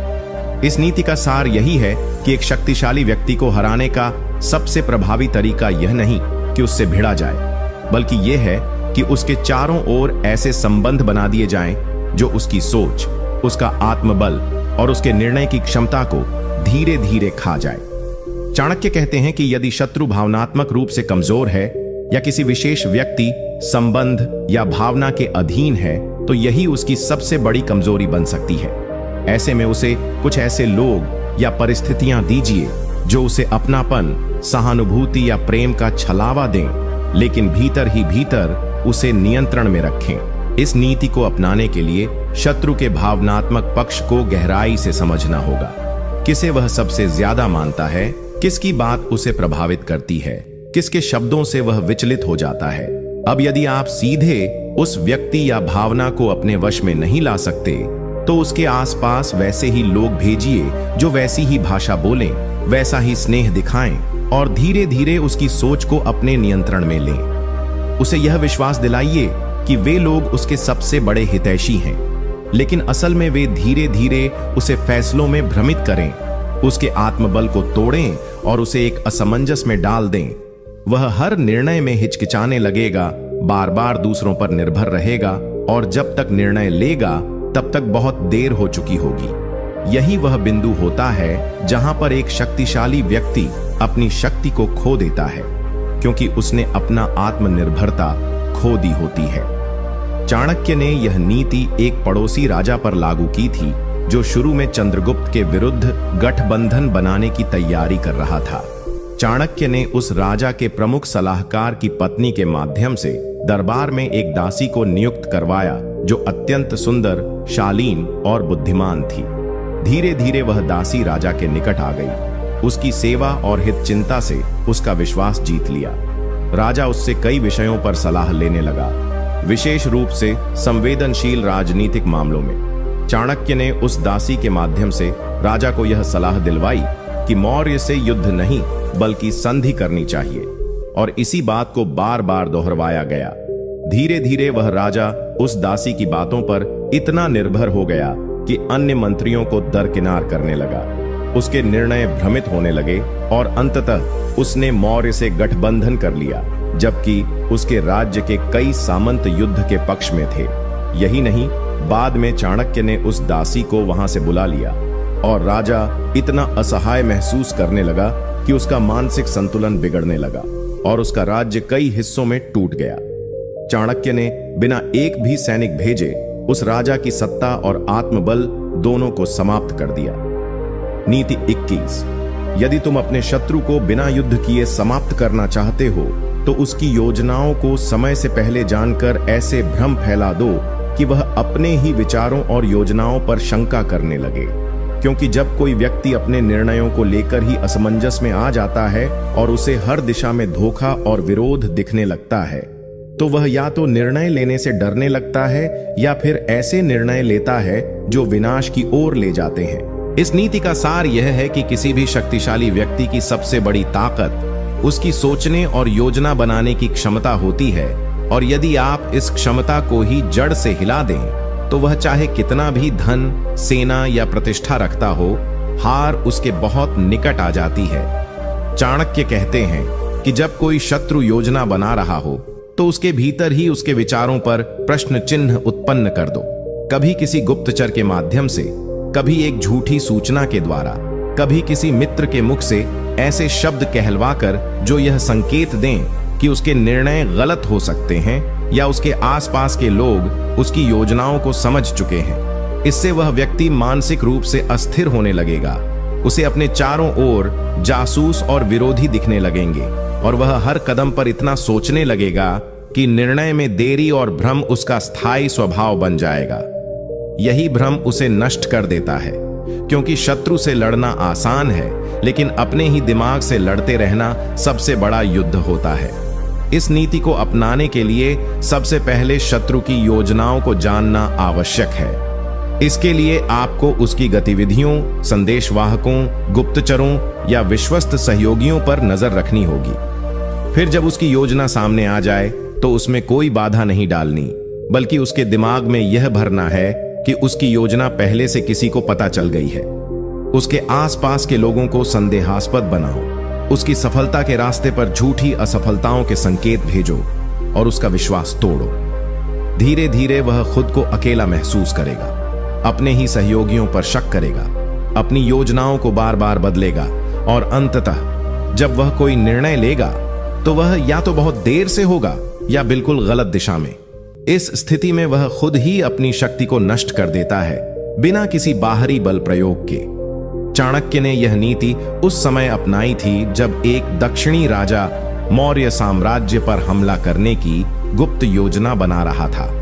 चाणक्य को उसके मंत्री से यह सूचना मिल गई और उन्होंने बिना किसी सीधा हमला किए उस राजा के विचारों पर हमला शुरू कर दिया। उन्होंने कुछ ऐसे संदेश उस राजा के दरबार तक पहुंचाए जो यह संकेत देते थे कि उसकी योजना लीक हो चुकी है और मौर्य सेनाएं पहले से तैयार हैं। साथ ही उसके 2 मंत्रियों को भ्रमित कर दिया गया कि उनमें से कोई एक मौर्य का गुप्तचर है। अब वह राजा हर निर्णय से पहले दुविधा में फंसने लगा, हर सूचना को संदेह से देखने लगा और अपने ही दरबार में विश्वास खोने लगा। जब युद्ध का समय आया तो उसने अंतिम समय में अपनी सेना को पीछे हटने का आदेश दे दिया और इस भ्रमित निर्णय से उसका राज्य भीतरी विद्रोहों से टूटने लगा। चाणक्य ने उसके मन के भीतर ही अस्थिरता का बीज बो दिया था, जिसने उसे स्वयं से पराजित करवा दिया। नीति 22। यदि तुम अपने शत्रु को बिना लड़े समाप्त करना चाहते हो तो उसे ऐसी स्थिति में पहुंचा दो जहां वह अपनी प्रतिष्ठा को बनाए रखने के चक्कर में बार बार वही गलती दोहराए। क्योंकि जब कोई व्यक्ति अपनी छवि बचाने के लिए बार बार एक ही मार्ग पर चलता है, भले ही वह मार्ग गलत हो, तो वह स्वयं ही अपने पतन का मार्ग प्रशस्त कर देता है और अंततः सब कुछ खो बैठता है। इस नीति का मर्म यह है कि हर व्यक्ति समाज में अपनी एक छवि बनाए रखना चाहता है। कोई वीर कहलाना चाहता है, कोई धर्मात्मा, कोई न्यायप्रिय और कोई विद्वान। जब यह छवि लोगों के मन में स्थापित हो जाती है तो व्यक्ति उसकी रक्षा के लिए कई बार ऐसे निर्णय लेने लगता है जो वास्तविकता से मेल नहीं खाते। चाणक्य कहते हैं कि यदि आप चाहते हैं कि आपका शत्रु बिना युद्ध के पराजित हो जाए तो उसकी उस छवि को इतना उभारो, उसका इतना महिमा मंडन करो कि वह उसी ढांचे में सोचने को मजबूर हो जाए। वह हर बार वही निर्णय लेने लगेगा जो उस छवि को बनाए रखने के लिए जरूरी हो, चाहे समय और परिस्थिति बदल भी जाए। यह आदत उसे समय के साथ पुराने ढर्रे पर बनाए रखती है और वह समय की मांग के अनुसार बदलाव नहीं कर पाता। जब समय बदलता है और वह नहीं बदलता, तब उसका विनाश निश्चित होता है। प्रतिष्ठा की यह परत ही उसे वास्तविकता से काट देती है और वह अपने ही गर्व और छवि के मोह में नष्ट हो जाता है। इस नीति को अपनाने के लिए सबसे पहले शत्रु की सबसे प्रमुख छवि या विशेषता को पहचानना आवश्यक है। क्या वह दयालु होने की छवि में रहना चाहता है? क्या वह न्यायप्रिय कहलाना चाहता है? क्या वह खुद को निडर या ईमानदार सिद्ध करना चाहता है? जब यह स्पष्ट हो जाए तो उसके सामने ऐसी परिस्थितियां निर्मित करो जहां वह अपनी इसी छवि को बचाने के लिए वही निर्णय ले जो बार बार उसे नुकसान पहुंचा रहे हैं। जनता, दरबार या मित्रों के सामने उसकी प्रशंसा उसी गुण के लिए बार बार करो ताकि वह उसी ढांचे में बंधा रहे और नया सोच ही न पाए। हर परिस्थिति में जब वह वही गलती दोहराएगा तो धीरे धीरे वह जनता का विश्वास खो देगा, अपनी सत्ता को खो देगा और अंततः अपनी ही आदर्श छवि के नीचे दबकर समाप्त हो जाएगा। चाणक्य ने इस नीति को एक ऐसे ब्राह्मण राजा पर आजमाया था जो न्यायप्रिय और धर्मपरायण कहलाने के लिए प्रसिद्ध था। चाणक्य ने उसके दरबार में कुछ ऐसे विद्वान भेजे जो बार बार उसकी धर्मनिष्ठा और न्याय की प्रशंसा करते रहे और साथ ही उसे ऐसे निर्णय लेने को उकसाते रहे जो परिस्थिति के हिसाब से उपयुक्त नहीं थे, जैसे दुष्टों को बार बार क्षमा देना, युद्ध से पीछे हटना, प्रजा की अंधभक्ति को बढ़ावा देना। राजा हर बार यह सोचकर वही निर्णय लेता कि उसकी छवि बनी रहे, लेकिन समय बदल रहा था और आक्रमणकारी शक्तियां बढ़ रही थीं। जब समय आया तो उसकी सेना, उसकी जनता, यहां तक कि उसके मंत्री भी उसकी नीति से थक गए थे, क्योंकि उसके निर्णय केवल उसकी छवि को बचाने के लिए होते थे, राज्य के भले के लिए नहीं। अंततः उसका राज्य टूट गया। उसकी छवि भले ही बची रही, लेकिन वह स्वयं इतिहास में केवल एक विफल और भ्रमित शासक के रूप में याद किया गया। और यही चाणक्य की योजना का अंतिम परिणाम था। नीति 23। यदि तुम अपने शत्रु को बिना युद्ध किए समाप्त करना चाहते हो तो उसे बार बार अपनी असफलताओं की याद दिलवाओ और इस प्रकार उसके मन में हीनता, अपराध बोध और आत्मसंदेह का ऐसा बीज बो दो कि वह स्वयं ही अपनी क्षमता और योग्यता पर विश्वास खो बैठे। क्योंकि जब कोई व्यक्ति अपने ही अतीत के बोझ को ढोते हुए वर्तमान में निर्णय लेने की कोशिश करता है तो उसका मन हमेशा डर और असमर्थता से भरा होता है और वह किसी भी लक्ष्य को प्राप्त नहीं कर पाता, चाहे वह कितना भी सामर्थ्यवान क्यों ना हो। इस नीति को अपनाने के लिए सबसे पहले यह समझना होगा कि मनुष्य का सबसे बड़ा युद्ध बाहर नहीं बल्कि भीतर होता है। यदि आप अपने शत्रु को भीतर से तोड़ देंगे तो बाहर से कोई प्रयत्न नहीं करना पड़ेगा। जब शत्रु को बार बार उसकी पुरानी गलतियों, असफलताओं और कमजोरियों की याद दिलाई जाती है, चाहे वे बातों में हो, नजरों में हो या घटनाओं के माध्यम से, तो उसके भीतर एक ऐसी भावना पनपती है जो उसे यह विश्वास नहीं करने देती कि वह इस बार सफल हो सकता है। वह हर बार सोचता है कि पिछली बार भी तो मैंने कोशिश की थी और मैं हार गया था, तो अब क्यों जीत पाऊंगा। यही सोच उसके हर कदम को धीमा कर देती है, उसके साहस को कमजोर कर देती है और वह बार बार अवसरों को चूकता चला जाता है। एक समय ऐसा आता है जब वह कोई भी बड़ा निर्णय नहीं ले पाता, क्योंकि वह यह मान चुका होता है कि वह जितना भी प्रयास कर ले अंत में असफलता ही मिलेगी। इस मनोस्थिति में वह स्वयं ही अपने सामर्थ्य का गला घोंट देता है और कोई भी बाहरी शत्रु उसकी उतनी क्षति नहीं कर सकता जितनी वह खुद अपने भीतर से कर लेता है। इस नीति को जीवन में अपनाने के लिए आपको अपने विरोधी के अतीत को अच्छी तरह जानना होगा। उसने कहां कहां असफलता पाई है, किस विषय में वह सबसे ज्यादा शर्मिंदा है, किस मोड़ पर वह टूटा था और किन लोगों के सामने उसने हार मानी थी। इन स्मृतियों को बार बार अलग अलग तरीकों से उसकी चेतना में लाना है। कभी बातचीत में ताना मारकर, कभी भीड़ में उसका मजाक उड़ाकर, कभी उसे उदाहरण बनाकर कि फलां व्यक्ति जैसा निर्णय मत लेना, वो तो पहले भी असफल हुआ था। ऐसा करने से वह बार बार अपने अतीत में लौटेगा और अतीत जब वर्तमान को नियंत्रित करने लगे तब व्यक्ति भविष्य की ओर कदम बढ़ाने से डरने लगता है। यही डर उसका सबसे बड़ा शत्रु बन जाता है और जब वह डर किसी के मन में स्थायी रूप से घर कर ले तो वह व्यक्ति बिना किसी बाहरी आक्रमण के समाप्त हो जाता है। चाणक्य ने यह नीति मगध के एक पूर्व सेनापति पर प्रयोग की थी, जिसे चंद्रगुप्त मौर्य के विरुद्ध खड़ा किया गया था। वह सेनापति एक समय पर एक महत्वपूर्ण युद्ध हार गया था, जिससे मगध की सीमाओं में सेंध लग गई थी और वह अपमानित होकर त्याग पत्र देकर चला गया था। जब उसने फिर से सत्ता पाने का प्रयास किया तो चाणक्य ने गुप्तचरों के माध्यम से उसकी पुरानी हार की घटनाओं को बार बार उसकी जनता और नए समर्थकों के बीच चर्चा का विषय बना दिया।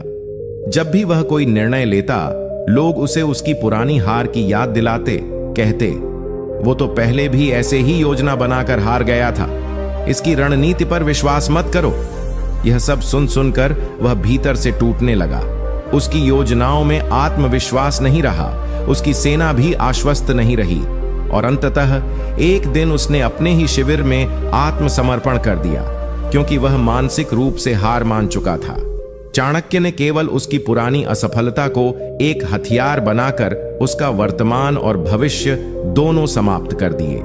नीति 24। यदि तुम अपने शत्रु को बिना लड़े समाप्त करना चाहते हो तो उसके भीतर ऐसा लोभ उत्पन्न कर दो जो उसकी बुद्धि को भ्रष्ट कर दे, क्योंकि जब कोई व्यक्ति अपने लाभ के पीछे इतना अंधा हो जाता है कि वह नैतिकता, विवेक और रणनीति को भूल जाता है, तब वह अपने ही जाल में उलझ कर गिर जाता है और उसका पतन स्वाभाविक हो जाता है। इस नीति को अपनाने का मूल मंत्र यह है कि हर व्यक्ति के भीतर कोई न कोई लालच छिपा होता है, कभी धन का, कभी प्रसिद्धि का, कभी अधिकार का, कभी किसी स्त्री या पुरुष का। यदि आप अपने शत्रु के भीतर उस लालच को पहचान कर उसे धीरे धीरे हवा देना शुरू कर दें, तो वह व्यक्ति विवेक और न्याय की राह से हटकर उस चीज को प्राप्त करने की धुन में लग जाता है। चाणक्य कहते हैं कि जब कोई व्यक्ति किसी वस्तु की प्राप्ति को अपनी जीवन की सबसे बड़ी सफलता मानने लगे और उसके लिए किसी भी हद तक जाने को तैयार हो जाए, तब उसकी सोचने की क्षमता, उसके संबंध, उसकी नीति और उसका नियंत्रण सब खोने लगते हैं। वह सिर्फ उस एक लक्ष्य पर केंद्रित हो जाता है और उस प्रक्रिया में वह अपने चारों ओर हो रही साजिशों को नहीं देख पाता। यह लोभ धीरे धीरे उसकी ताकत को खा जाता है, उसके निर्णयों को दूषित कर देता है और अंततः वह व्यक्ति स्वयं ही अपने पतन का मार्ग बनाता है। इस नीति को अपनाने के लिए सबसे पहले यह जानना आवश्यक है कि आपके शत्रु का सबसे बड़ा लालच क्या है। क्या वह और ज्यादा धन चाहता है? क्या उसे सत्ता चाहिए? क्या वह किसी विशेष पद या स्त्री के लिए लालायित है? यह जानने के बाद आपको उसके सामने वैसा ही अवसर या प्रस्ताव रखना है जो उस लालच को और भड़का दे। यह प्रस्ताव इस तरह से हो कि वह यह समझे कि वह अवसर उसी के लिए बना है और अगर उसने अभी उसे नहीं अपनाया तो फिर जीवन भर पछताना पड़ेगा। लेकिन असल में वह प्रस्ताव एक जाल है जो उसे अपने ही नैतिक, राजनीतिक या सामाजिक पतन की ओर ले जाएगा। वह जितना उस लोभ के पीछे भागेगा उतना ही अपने लोगों से कटेगा, अपनी मूल रणनीति से भटकेगा और अपने निर्णयों में गलती करता चला जाएगा। चाणक्य ने यह नीति मगध के एक सेनापति पर प्रयोग की थी जो एक शक्तिशाली राजा के लिए सबसे बड़ा सहायक बन गया था और युद्ध की रणनीतियों में निपुण था। चाणक्य को यह ज्ञात हुआ कि वह सेनापति एक विशिष्ट रत्न, एक दुर्लभ हीरा का दीवाना है जो किसी कालीन के नीचे छिपा हुआ था और जिसकी कथा उसने बचपन से सुन रखी थी। चाणक्य ने अपने गुप्तचरों से यह खबर फैलाई कि वह रत्न हिमालय के एक विशिष्ट मठ में मौजूद है और वहां तक पहुंचने वाला पहला व्यक्ति उसका स्वामी बन सकता है। सेनापति ने राजा से आग्रह किया कि वह कुछ समय के लिए सेना का कार्यभार किसी और को सौंपकर खुद यात्रा पर जाए। राजा ने उसकी भक्ति को देखते हुए अनुमति दे दी। सेनापति उस रत्न की तलाश में निकल गया और महीनों तक खोजता रहा। इस दौरान न केवल सेना कमजोर हुई बल्कि राजा को कई स्थानों से पराजय का सामना करना पड़ा क्योंकि उसका प्रमुख रणनीतिकार अनुपस्थित था। अंततः वह सेनापति भी थक हार कर लौटा, लेकिन तब तक न उसकी प्रतिष्ठा रही न सेना का विश्वास और राजा ने उसे पदच्युत कर दिया। चाणक्य ने केवल एक लालच को हवा देकर एक पूरे साम्राज्य की रक्षा कर ली और अपने शत्रु को बिना तलवार चलाए धूल चटा दी। नीति 25।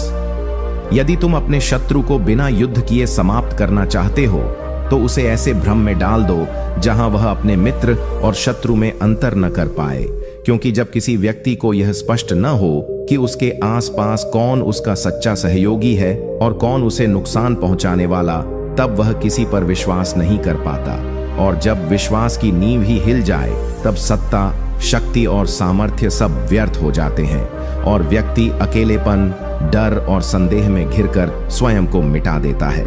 इस नीति को अपने जीवन में अपनाने के लिए सबसे पहले शत्रु के चारों ओर मौजूद उसके सहयोगियों, मित्रों और सलाहकारों की सूची तैयार करनी होती है। फिर उन लोगों के बीच धीरे धीरे ऐसा माहौल बनाना होता है जहां कोई किसी पर पूरा भरोसा न कर सके।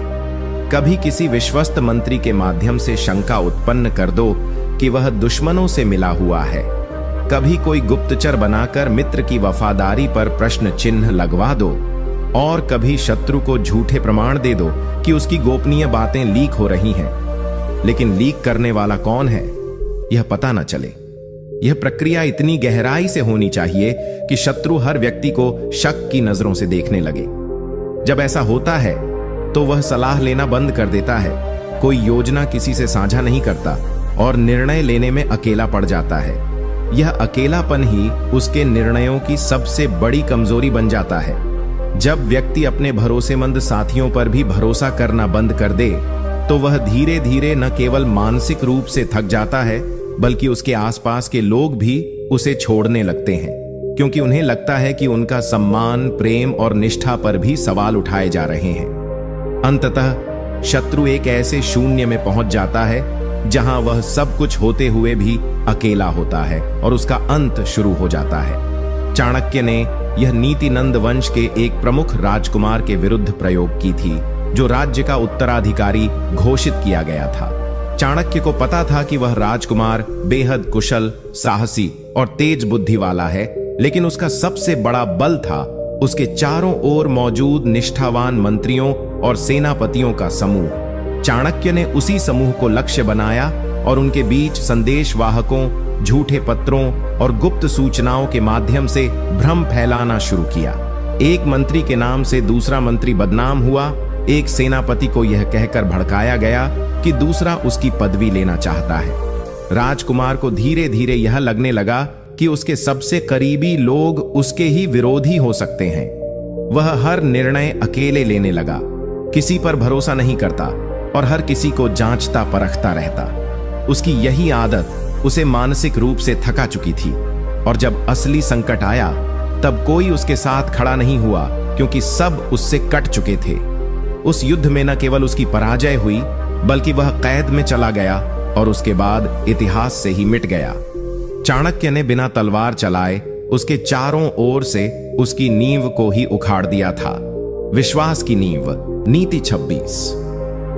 यदि तुम अपने शत्रु को बिना सीधे संघर्ष किए मिटाना चाहते हो तो उसकी सबसे प्रिय वस्तु, व्यक्ति या उद्देश्य को धीरे धीरे उससे दूर कर दो, क्योंकि जब कोई व्यक्ति उस चीज को खो देता है जिससे वह सबसे ज्यादा प्रेम करता है या जिससे उसकी पहचान जुड़ी होती है, तो वह भीतर से टूटने लगता है, उसकी चेतना बिखर जाती है और वह अपनी शक्ति, बुद्धि और नियंत्रण खो बैठता है और यही टूटन उसके पतन की शुरुआत बन जाती है। इस नीति को अपनाने के लिए यह जरूरी है कि सबसे पहले आप यह पहचानो कि आपके शत्रु के जीवन में ऐसी कौन सी चीज है जिससे वह भावनात्मक रूप से जुड़ा हुआ है। वह कोई प्रिय व्यक्ति हो सकता है, कोई राजपद, कोई आदर्श, कोई गुप्त सिद्धांत, कोई सम्मानजनक पदवी या फिर कोई भूमि, वस्त्र, रत्न, वंश आदि। चाणक्य कहते हैं कि जब किसी व्यक्ति की आत्मा किसी वस्तु से बंधी हो तो उस वस्तु को ही लक्ष्य बनाओ, न कि व्यक्ति को। इस प्रक्रिया में शत्रु को सीधे कोई हानि पहुंचाने की आवश्यकता नहीं होती, बल्कि उसे धीरे धीरे यह आभास करवाना होता है कि वह चीज अब उसकी नहीं रही, वह उससे छिन रही है या वह चीज उसे धोखा दे रही है। जब यह प्रक्रिया आरंभ होती है तो शत्रु भीतर ही भीतर बेचैन होने लगता है, उसका ध्यान बंटता है, वह प्रतिशोध या भय में फंसने लगता है और अंततः उसके निर्णय गलत होने लगते हैं। यही गलती उसके पतन का कारण बनती है और वह स्वयं ही बर्बादी की ओर अग्रसर होता है, जबकि प्रत्यक्ष रूप से कोई उसे चोट नहीं पहुंचा रहा होता। इस नीति को चाणक्य ने एक महापंडित पर प्रयोग किया था, जो मगध सम्राट के दरबार में अत्यंत आदरणीय था और जो चंद्रगुप्त के विरोध में बुद्धिजीवियों को संगठित कर रहा था। वह पंडित अपनी विद्वता और एक अत्यंत दुर्लभ ग्रंथ पर गर्व करता था, जो केवल उसके पास था और जिसकी प्रतिलिपि किसी के पास नहीं थी। चाणक्य को यह झांत हुआ तो उन्होंने एक गुप्तचरों की टोली भेजी, जो उस ग्रंथ की चोरी नहीं बल्कि धीरे धीरे उसकी साख को नष्ट करने का काम करे। उन्होंने अन्य विद्वानों से मिलकर एक नया ग्रंथ तैयार करवाया, जिसमें उस महापंडित की मूल बातों को गलत सिद्ध किया गया और यह फैलाया गया कि उसका ग्रंथ त्रुटिपूर्ण है, विकृत है और समाज विरोधी भी।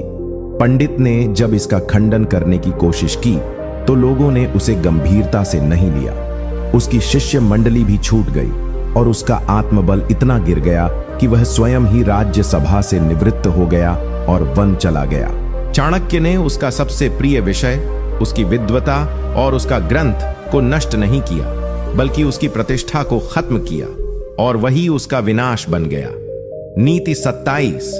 यदि तुम अपने शत्रु को बिना एक भी वार किए नष्ट करना चाहते हो तो उसके भीतर झूठा अभिमान उत्पन्न कर दो, क्योंकि जब कोई व्यक्ति स्वयं को सबसे बड़ा, अजेय और अक्षम्य समझने लगता है, तब वह न केवल दूसरों को तुच्छ समझता है, बल्कि अपने ही निर्णयों में गलती करने लगता है, और यही घमंड धीरे धीरे उसे उस स्थान से गिरा देता है जहां तक वह स्वयं को ले गया होता है।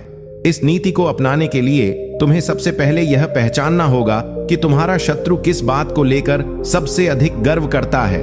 क्या वह अपनी बुद्धिमत्ता पर घमंड करता है, अपनी संपत्ति पर, अपने अनुयायियों या सैनिकों पर, या अपने चातुर्य पर? जब यह गर्व की बुनियाद जान लो, तब तुम्हें उसी गर्व को थोड़ा थोड़ा करके बढ़ाना है, लेकिन इस प्रकार कि वह स्वयं यह समझने लगे कि अब उसे कोई पराजित नहीं कर सकता, कोई उसे चुनौती नहीं दे सकता, और उसकी बुद्धि सबसे ऊपर है। जैसे जैसे यह भावना उसके भीतर बलवती होगी, वह आलोचना से परे सोचने लगेगा, सुझावों को नकारेगा, सावधानियां छोड़ देगा, और वहां से उसकी पतन यात्रा शुरू हो जाएगी। यह पतन धीरे धीरे होता है, पहले रणनीति में चूक, फिर लोगों का मोह भंग, फिर गलत निर्णय, फिर अपमान, और अंततः पराजय। यही कारण है कि चाणक्य कहते हैं कि सबसे आसान तरीका किसी को हराने का यही है कि उसे खुद के ही महिमा मंडन में उलझा दो, क्योंकि जो व्यक्ति स्वयं को महान समझता है वह सीखना बंद कर देता है, और जो सीखना बंद कर दे वह अंततः गिरता ही है। इस नीति का प्रयोग चाणक्य ने मालव देश के एक सेनापति पर किया था, जो अत्यंत वीर, चतुर और विजयी था, लेकिन अपने सामर्थ्य पर इतना अभिमानी था कि वह किसी की भी सलाह को आवश्यक नहीं समझता था। चाणक्य ने उसके चारों ओर ऐसे लोग लगाए जो उसकी तारीफ में झूठे गीत गाते, उसकी जीतों को बढ़ा चढ़ाकर बताते, और हर हार को भी रणनीति का हिस्सा बताते। धीरे धीरे वह सेनापति यह मानने लगा कि वह युद्ध में अपराजेय है और कोई भी उसे छू नहीं सकता। उसने अपने गुप्तचरों को हटाना शुरू कर दिया, सेना की तैयारियों को कम करने लगा, और युद्धों में बिना पूरी योजना के उतरने लगा। एक बार जब वह चंद्रगुप्त की सेना से भिड़ा तो उसकी तैयारी अधूरी थी। गुप्तचरों की सूचना झूठी निकली और उसकी सेना आधी भी नहीं थी। वह युद्ध हार गया और उसकी सेना में विद्रोह हो गया। अंततः वह सेनापति अपने ही सैनिकों द्वारा त्याग दिया गया और उसे शरण लेनी पड़ी। चाणक्य ने केवल उसका अहंकार ही इतना बढ़ा दिया कि वह खुद ही अपने विनाश का कारण बन गया। नीति 28। यदि तुम अपने शत्रु को बिना रक्त बहाए मिटाना चाहते हो तो उसकी सबसे बड़ी कमजोरी को उसका सबसे बड़ा हथियार बनाकर उसके ही विरुद्ध मोड़ दो, क्योंकि जब कोई व्यक्ति अपनी कमजोरी को पहचान नहीं पाता और उसे अपनी ताकत समझकर प्रयोग करने लगता है, तब वह उसी में उलझ जाता है, और वह जाल जो उसने दूसरों को फंसाने के लिए बुन रखा था, अंततः उसी को निगल जाता है। इस नीति को जीवन में अपनाने के लिए यह जरूरी है कि तुम अपने शत्रु की सबसे छुपी हुई या अनदेखी कमजोरी को पहचानो। वह कोई आदत हो सकती है, जैसे क्रोध, अत्यधिक विश्वास, अतिआत्म विश्वास, स्त्रियों के प्रति आकर्षण, या कोई और मनोवैज्ञानिक पक्ष। एक बार जब वह कमजोरी स्पष्ट हो जाए तो उसका ऐसा माहौल रचो जहां वह कमजोरी धीरे धीरे प्रकट हो और वही उसका व्यवहार तय करने लगे। जैसे अगर कोई व्यक्ति क्रोधी है तो बार बार उसे ऐसी स्थितियों में डालो जहां वह अपना आपा खो दे, और फिर उसका क्रोध ही उसकी छवि को नष्ट कर दे। यदि वह स्त्री आकर्षण में फंसने वाला है तो उस दिशा में उसे भटकाओ जहां वह निर्णय गलत ले। यह नीति चालाकी की पराकाष्ठा है, क्योंकि इसमें तुम शत्रु पर आक्रमण नहीं करते, बल्कि उसे अपनी ही बुराइयों से टकराने देते हो। यह नीति केवल मानसिक युद्ध की नहीं, बल्कि चरित्र विश्लेषण की पराकाष्ठा है, जहां शत्रु को हराने के लिए उसके भीतर के शत्रु को जिंदा किया जाता है। चाणक्य ने इस नीति का प्रयोग मगध दरबार के एक प्रमुख दरबारी पर किया था, जो अत्यधिक स्त्री सुख का अभिलाषी था, लेकिन दिखावे में संयम और मर्यादा का उदाहरण बनता था। चाणक्य ने एक अत्यंत सुंदर व चतुर नर्तकी को उस दरबारी के समीप भेजा, जो दिखने में सामान्य कलाकार थी। लेकिन व्यवहार में चाणक्य की गुप्तचर। धीरे धीरे उस दरबारी ने उस नर्तकी पर विश्वास करना शुरू किया, उसे उपहार देने लगा और राजकीय योजनाओं की बातें भी उससे साझा करने लगा। यही नहीं, उसने अपनी कई गुप्त रणनीतियां भी उसके कानों में डाली, यह सोचकर कि वह उसे कभी धोखा नहीं देगी। वह नर्तकी चाणक्य को सारी जानकारी देती रही और जब समय आया तो वही बातें सम्राट के सामने प्रकट कर दी गईं। परिणाम स्वरूप वह दरबारी विश्वासघात का दोषी ठहराया गया और अपमानित होकर दरबार से निष्कासित कर दिया गया। चाणक्य ने उसकी कमजोरी को उसकी शक्ति का रूप दिया और फिर उसी शक्ति से उसे मिटा दिया। यही इस नीति की सबसे घातक गहराई है। नीति 29। यदि तुम अपने शत्रु को बिना युद्ध किए मिटाना चाहते हो तो उसके आसपास के लोगों में उसके प्रति संदेह का बीज बो दो, क्योंकि जब किसी व्यक्ति के अपने ही उसे संदेह की दृष्टि से देखने लगते हैं तो उसका आत्मबल टूटने लगता है, उसके निर्णयों पर प्रश्न चिन्ह लगने लगते हैं और वह व्यक्ति अपने ही घेरे में पराया बन जाता है, जहां न तो उसे समर्थन मिलता है न ही विश्वास, और यही अविश्वास धीरे धीरे उसकी स्थिति को खोखला कर देता है और वह बिना एक तीर चले ही पराजित हो जाता है। इस नीति को अपनाने के लिए सबसे पहले यह समझना होगा कि शत्रु की सबसे बड़ी ताकत उसके सहयोगी, अनुयायी या विश्वासी लोग होते हैं। जब तक उसके चारों ओर विश्वास की एक मजबूत दीवार बनी रहती है तब तक वह व्यक्ति अडिग रहता है, लेकिन जैसे ही उस दीवार में संदेह की पहली दरार आती है पूरा ढांचा हिलने लगता है। इस नीति के अनुसार तुम्हें अपने शत्रु के सबसे करीबी लोगों के बीच धीरे धीरे ऐसी बातें फैलानी होंगी जो उस शत्रु की नीयत, ईमानदारी या क्षमता पर संदेह उत्पन्न करें। ये बातें प्रत्यक्ष रूप से कभी मत बोलो, बल्कि संकेतों, घटनाओं या ऐसे कार्यों के माध्यम से उनके मन में संदेह का बीज डालो जिन्हें वे खुद अनुभव करें। जैसे ही वह बीज अंकुरित होगा, वे लोग अपने ही मन में शत्रु से दूरी बनाने लगेंगे, उसकी बातों को शक से देखेंगे और समय के साथ उसका साथ छोड़ देंगे। जब कोई व्यक्ति अकेला रह जाता है तो वह सबसे पहले मानसिक रूप से हारता है और यही मानसिक हार उसकी वास्तविक पराजय का मार्ग बनती है। इस नीति का प्रयोग चाणक्य ने नंद वंश के एक प्रमुख सामंत के विरुद्ध किया था जो राज्य में अत्यंत प्रभावशाली था और जनता का प्रिय। उसे समाप्त करना आसान नहीं था क्योंकि उसके अनुयायी, सेनापति और जनता तक उससे अंधभक्ति रखते थे। चाणक्य ने गुप्त रूप से उसके 2 सेनापतियों में यह बात फैलाई कि वह अपने ही सहयोगियों से ईर्ष्या करता है और सम्राट को उनके विरुद्ध भड़का रहा है। फिर कुछ घटनाएं रचवाई गईं जहां ऐसा प्रतीत हो कि सामंत ने जानबूझकर उन्हें युद्ध में कमजोर स्थान पर भेजा था। उन घटनाओं की योजना इस तरह बनाई गई कि शक करने वालों को पक्के प्रमाण न मिले, लेकिन उनके मन में संदेह गहरा जाए।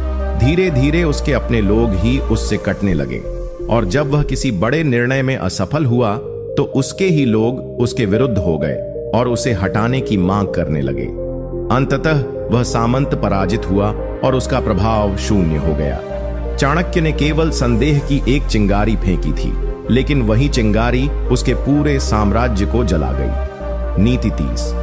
यदि तुम अपने शत्रु को बिना तलवार उठाए समाप्त करना चाहते हो तो उसकी महत्वाकांक्षाओं को ऐसा आकार दो कि वह अपने ही स्वार्थ की आग में जलने लगे, क्योंकि जब कोई व्यक्ति अपनी सीमाओं को भूलकर केवल अपनी इच्छाओं के पीछे दौड़ता है तो वह अपने विवेक को खो देता है, अपने पुराने संबंधों को नजरअंदाज करता है और ऐसे निर्णय लेने लगता है जो उसे स्वयं विनाश के मार्ग पर ले जाते हैं, और उस समय वह स्वयं यह नहीं समझ पाता कि उसकी बर्बादी किसी और ने नहीं, उसी की लिप्सा ने की है।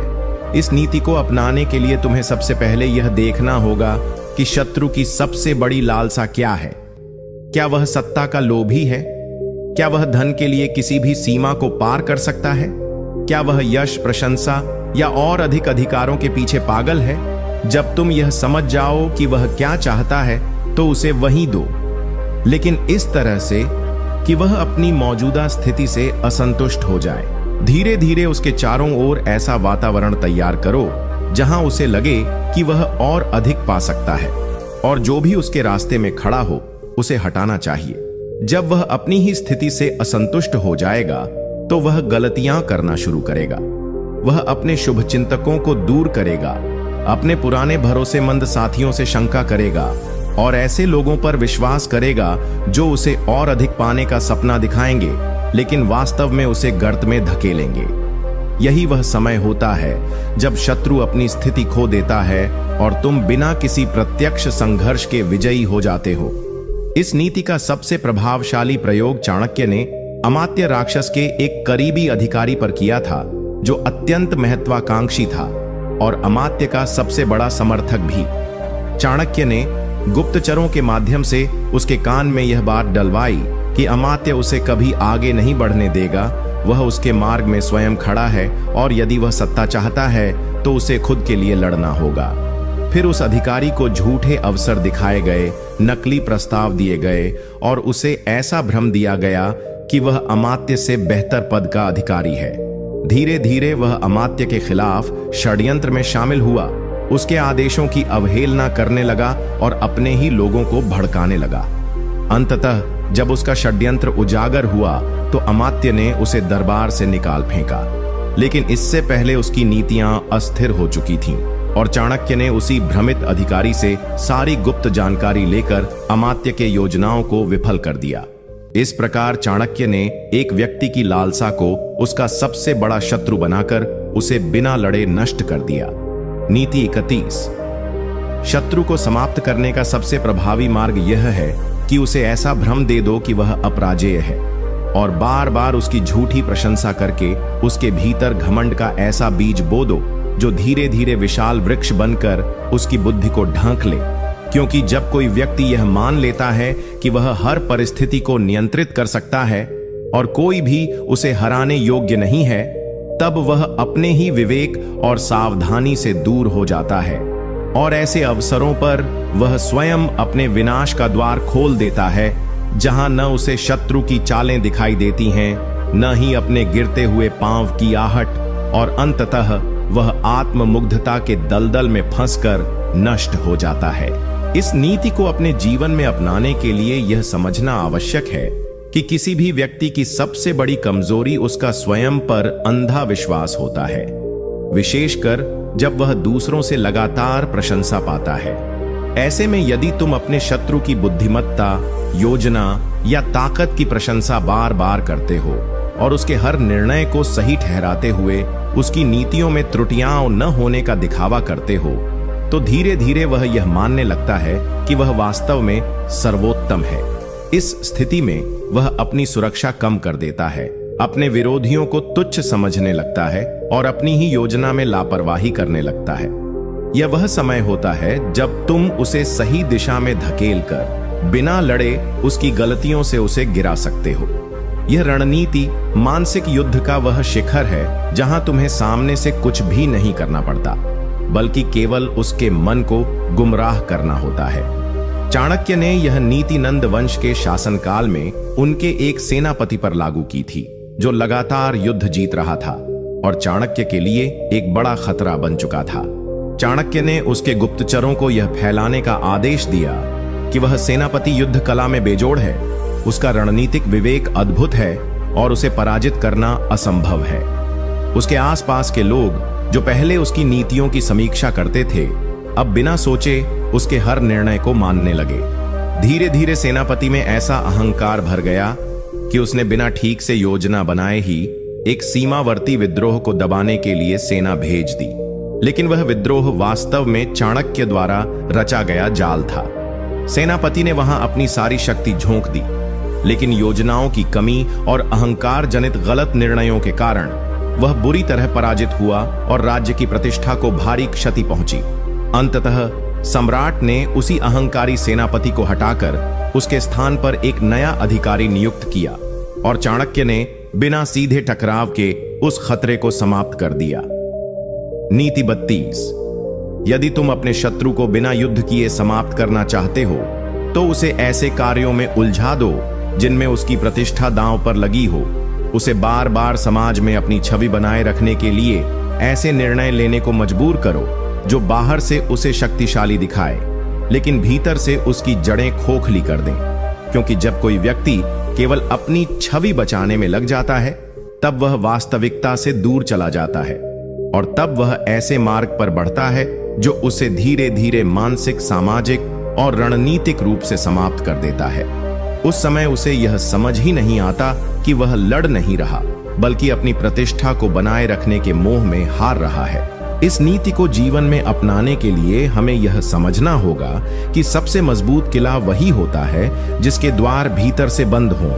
लेकिन अगर भीतर ही दरारें आ जाएं, तो बाहरी हमला किए बिना भी वह ढह सकता है। अपने शत्रु को कमजोर करने के लिए तुम्हें उसके अपने मित्रों, सलाहकारों या विश्वास पात्रों में शंका पैदा करनी होगी। कभी किसी रहस्य के लीक होने की खबर फैलाकर, कभी यह दिखाकर कि वह अपने लोगों से कुछ छिपा रहा है, या कभी कभी किसी एक को विशेष अधिकार देकर बाकियों में ईर्ष्या का बीज बोकर। जब शत्रु का अपना ही दल उसके निर्णयों पर सवाल उठाने लगे, तब वह असहाय हो जाता है। वह अपने सबसे भरोसेमंद सलाहकारों को लेकर असमंजस में रहता है कि कौन सच्चा है और कौन झूठा, और यही भ्रम उसकी सोचने, समझने और निर्णय लेने की शक्ति को छीन लेता है। ऐसी स्थिति में वह अपनी सबसे बड़ी शक्ति अपने साथियों से ही कट जाता है, और जब नेतृत्व अकेला रह जाए तो उसके गिरने की प्रक्रिया स्वाभाविक हो जाती है। चाणक्य ने यह नीति नंद साम्राज्य के सेनापति रुद्रसेन के खिलाफ अपनाई थी। रुद्रसेन को उसकी नीतियों के लिए जाना जाता था, लेकिन उससे अधिक वह अपने सैनिकों और मंत्रियों के साथ संबंधों में अत्यधिक विश्वास रखता था। चाणक्य ने रुद्रसेन के दो मुख्य सहायकों के बीच गुप्तचरों के माध्यम से यह बात फैलवा दी कि सेनापति केवल एक को अपना उत्तराधिकारी मानता है और दूसरा सिर्फ मोहरा है। धीरे धीरे दोनों में शक और असहमति बढ़ने लगी, और वही लोग जो पहले मिलकर हर योजना बनाते थे, अब एक दूसरे से बातें छिपाने लगे। एक दूसरे की चुगली सम्राट तक पहुंचने लगी और वहां से आदेश भी भटकने लगे। इसी असंतुलन का लाभ चाणक्य ने उठाया और सेना में दो भाग करवा दिए। जब रुद्रसेन ने इसका प्रतिकार करने की कोशिश की, तब तक वह अपने सबसे महत्वपूर्ण लोगों का विश्वास खो चुका था। उसकी स्थिति कमजोर हो चुकी थी और अंततः उसे उसकी ही सेना ने विश्वासघात कर पदच्युत कर दिया। इस तरह चाणक्य ने बिना किसी युद्ध के रुद्रसेन जैसे ताकतवर सेनापति को समाप्त कर दिया। नीति 34। यदि तुम अपने शत्रु को बिना युद्ध किए मिटाना चाहते हो, तो उसकी सबसे बड़ी लालसा को ही उसका सबसे बड़ा शत्रु बना दो। उसे ऐसा प्रलोभन दो जिसे वह नकार न सके, और फिर उस प्रलोभन की ओर बढ़ते हुए वह धीरे धीरे अपनी मर्यादाओं, अपनी नीति, अपने संबंधों और अपनी सोच को छोड़ता चला जाएगा। और जब कोई व्यक्ति अपनी सीमाओं से बाहर लालच के पीछे भागने लगता है, तो वह स्वयं ही अपने पतन की दिशा में बढ़ जाता है। ऐसे व्यक्ति को हराने की जरूरत नहीं पड़ती, क्योंकि वह स्वयं ही अपने निर्णयों से मिट जाता है। उसकी शक्ति, उसका प्रभाव और उसका आत्मविश्वास उस लालसा की जंजीरों में जकड़ा हुआ सड़ने लगता है, और अंत में वह व्यक्ति उसी वस्तु के कारण समाप्त होता है जिसे वह सबसे अधिक प्राप्त करना चाहता था। इस नीति को अपनाने के लिए पहले यह समझना जरूरी है कि आपके शत्रु की सबसे बड़ी कमजोरी क्या है। क्या वह सत्ता की भूख है, धन का लोभ है, स्त्री का मोह है, या सम्मान की प्यास है? जिस क्षण तुम इस लालसा को पहचान लेते हो, उसी क्षण तुम्हारे पास उसे गिराने का सबसे सशक्त अस्त्र आ जाता है। अब तुम्हारा कार्य है उस लालसा को सामने लाना, उसे आकर्षक बनाकर प्रस्तुत करना और धीरे धीरे शत्रु को उसकी ओर खींचना। यह प्रक्रिया बहुत धीमी हो सकती है, लेकिन अत्यधिक प्रभावशाली होती है, क्योंकि इसमें शत्रु को पता भी नहीं चलता कि वह जिस मार्ग पर चल रहा है वह वास्तव में उसकी पराजय की ओर जा रहा है। जब वह अपनी तृष्णा की पूर्ति के लिए अपने ही सिद्धांतों से समझौता करने लगता है, तब वह बाहरी दृष्टि में शायद सफल दिखे, लेकिन भीतर से उसका क्षय शुरू हो चुका होता है। अंततः वह स्वयं ही एक ऐसे जाल में फंसता है जिसे उसने अपने लिए सफलता का मार्ग समझा था, लेकिन जो वास्तव में एक विध्वंस का द्वार था। चाणक्य ने यह नीति मगध के वाणिज्य प्रमुख विष्णुपाल के साथ प्रयोग की थी, जो अत्यंत प्रभावशाली और नीतिपरक माना जाता था। चाणक्य ने यह जान लिया था कि विष्णुपाल को सबसे अधिक लालच था विदेशी व्यापार से आने वाले धन का। चाणक्य ने अपने लोगों के माध्यम से उसे ऐसा प्रस्ताव भेजवाया जिसमें उसे एक विशाल विदेशी व्यापार संधि की संभावना दिखाई गई। लेकिन उसमें एक शर्त थी कि उसे गुप्त रूप से राजकोष से कुछ नीतियों को दरकिनार करना होगा। विष्णुपाल ने अपने लाभ के लोभ में वह प्रस्ताव स्वीकार कर लिया। धीरे धीरे वह और अधिक घपलों में फंसता गया और अंततः उसकी गतिविधियां उजागर हो गईं। राज परिवार ने उसे न केवल उसके पद से हटाया बल्कि उसकी सारी संपत्ति भी जब्त कर ली गई। जो व्यक्ति सत्ता और प्रभाव का उदाहरण था वह लोभ के कारण स्वयं ही मिट गया और चाणक्य ने उसे बिना तलवार उठाए ही पराजित कर दिया। नीति 35। यदि तुम्हारा शत्रु अहंकार में डूबा हो और उसे अपने बल, बुद्धि या सामर्थ्य पर अत्यधिक गर्व हो तो उस गर्व को ही उसके विनाश का माध्यम बना दो। उसकी प्रशंसा में इस कदर विष घोल दो कि वह स्वयं को अपराजेय समझने लगे। और जब कोई व्यक्ति यह मानने लगता है कि उसे कोई पराजित नहीं कर सकता, तब वह सबसे बड़ी भूल करता है, क्योंकि तब वह अपने चारों ओर से आने वाले संकेतों को नजरअंदाज करने लगता है, सलाह को हंसी में उड़ाने लगता है और शत्रुओं को तुच्छ समझकर निर्णयों में चूक करता है। यही चूक उसकी हार का कारण बनती है, क्योंकि उसका आत्ममुग्ध होना ही उसे वास्तविकता से दूर कर देता है। और जब कोई व्यक्ति वास्तविकता से दूर हो जाए तो फिर उसे हराना कठिन नहीं बल्कि सहज हो जाता है। इस नीति को अपने जीवन में अपनाने के लिए आपको यह सीखना होगा कि कैसे किसी के अहं को उसकी कमजोरी में बदला जा सकता है। जब आप यह पहचान लें कि आपका शत्रु अपनी बुद्धिमत्ता या शक्ति पर घमंड करता है, तो आपको धीरे धीरे उसका घमंड बढ़ाने का कार्य करना है, न कि उसे तोड़ने का।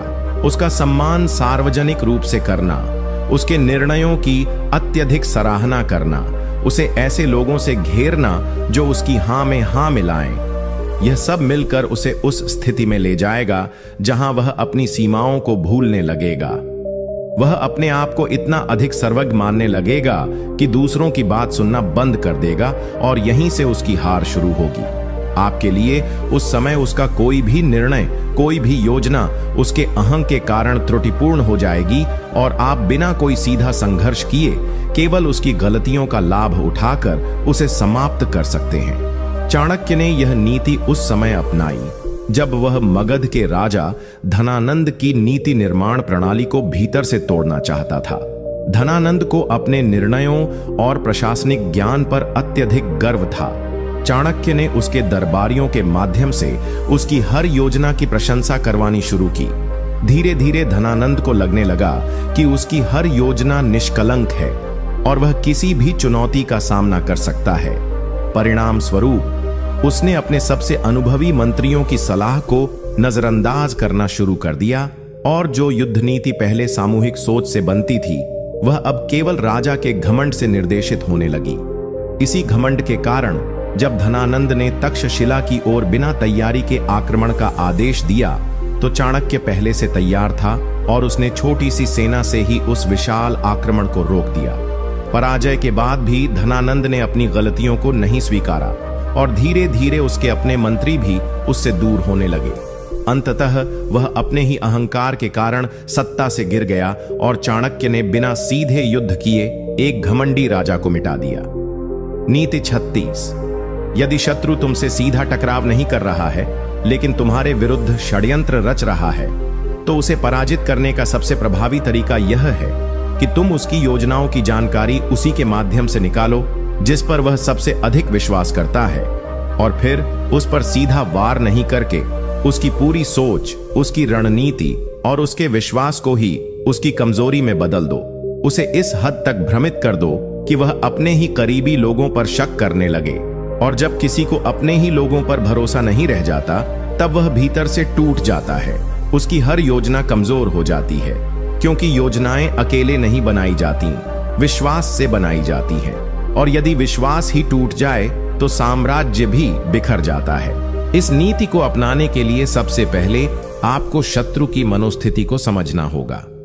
यदि वह व्यक्ति अपने कार्यों में छिपा हुआ है, खुलकर वार नहीं करता, लेकिन आपको नीचे गिराने के लिए अंदर ही अंदर चालें चलता है, तो सीधी प्रतिक्रिया देना उसे और सतर्क बना देगा।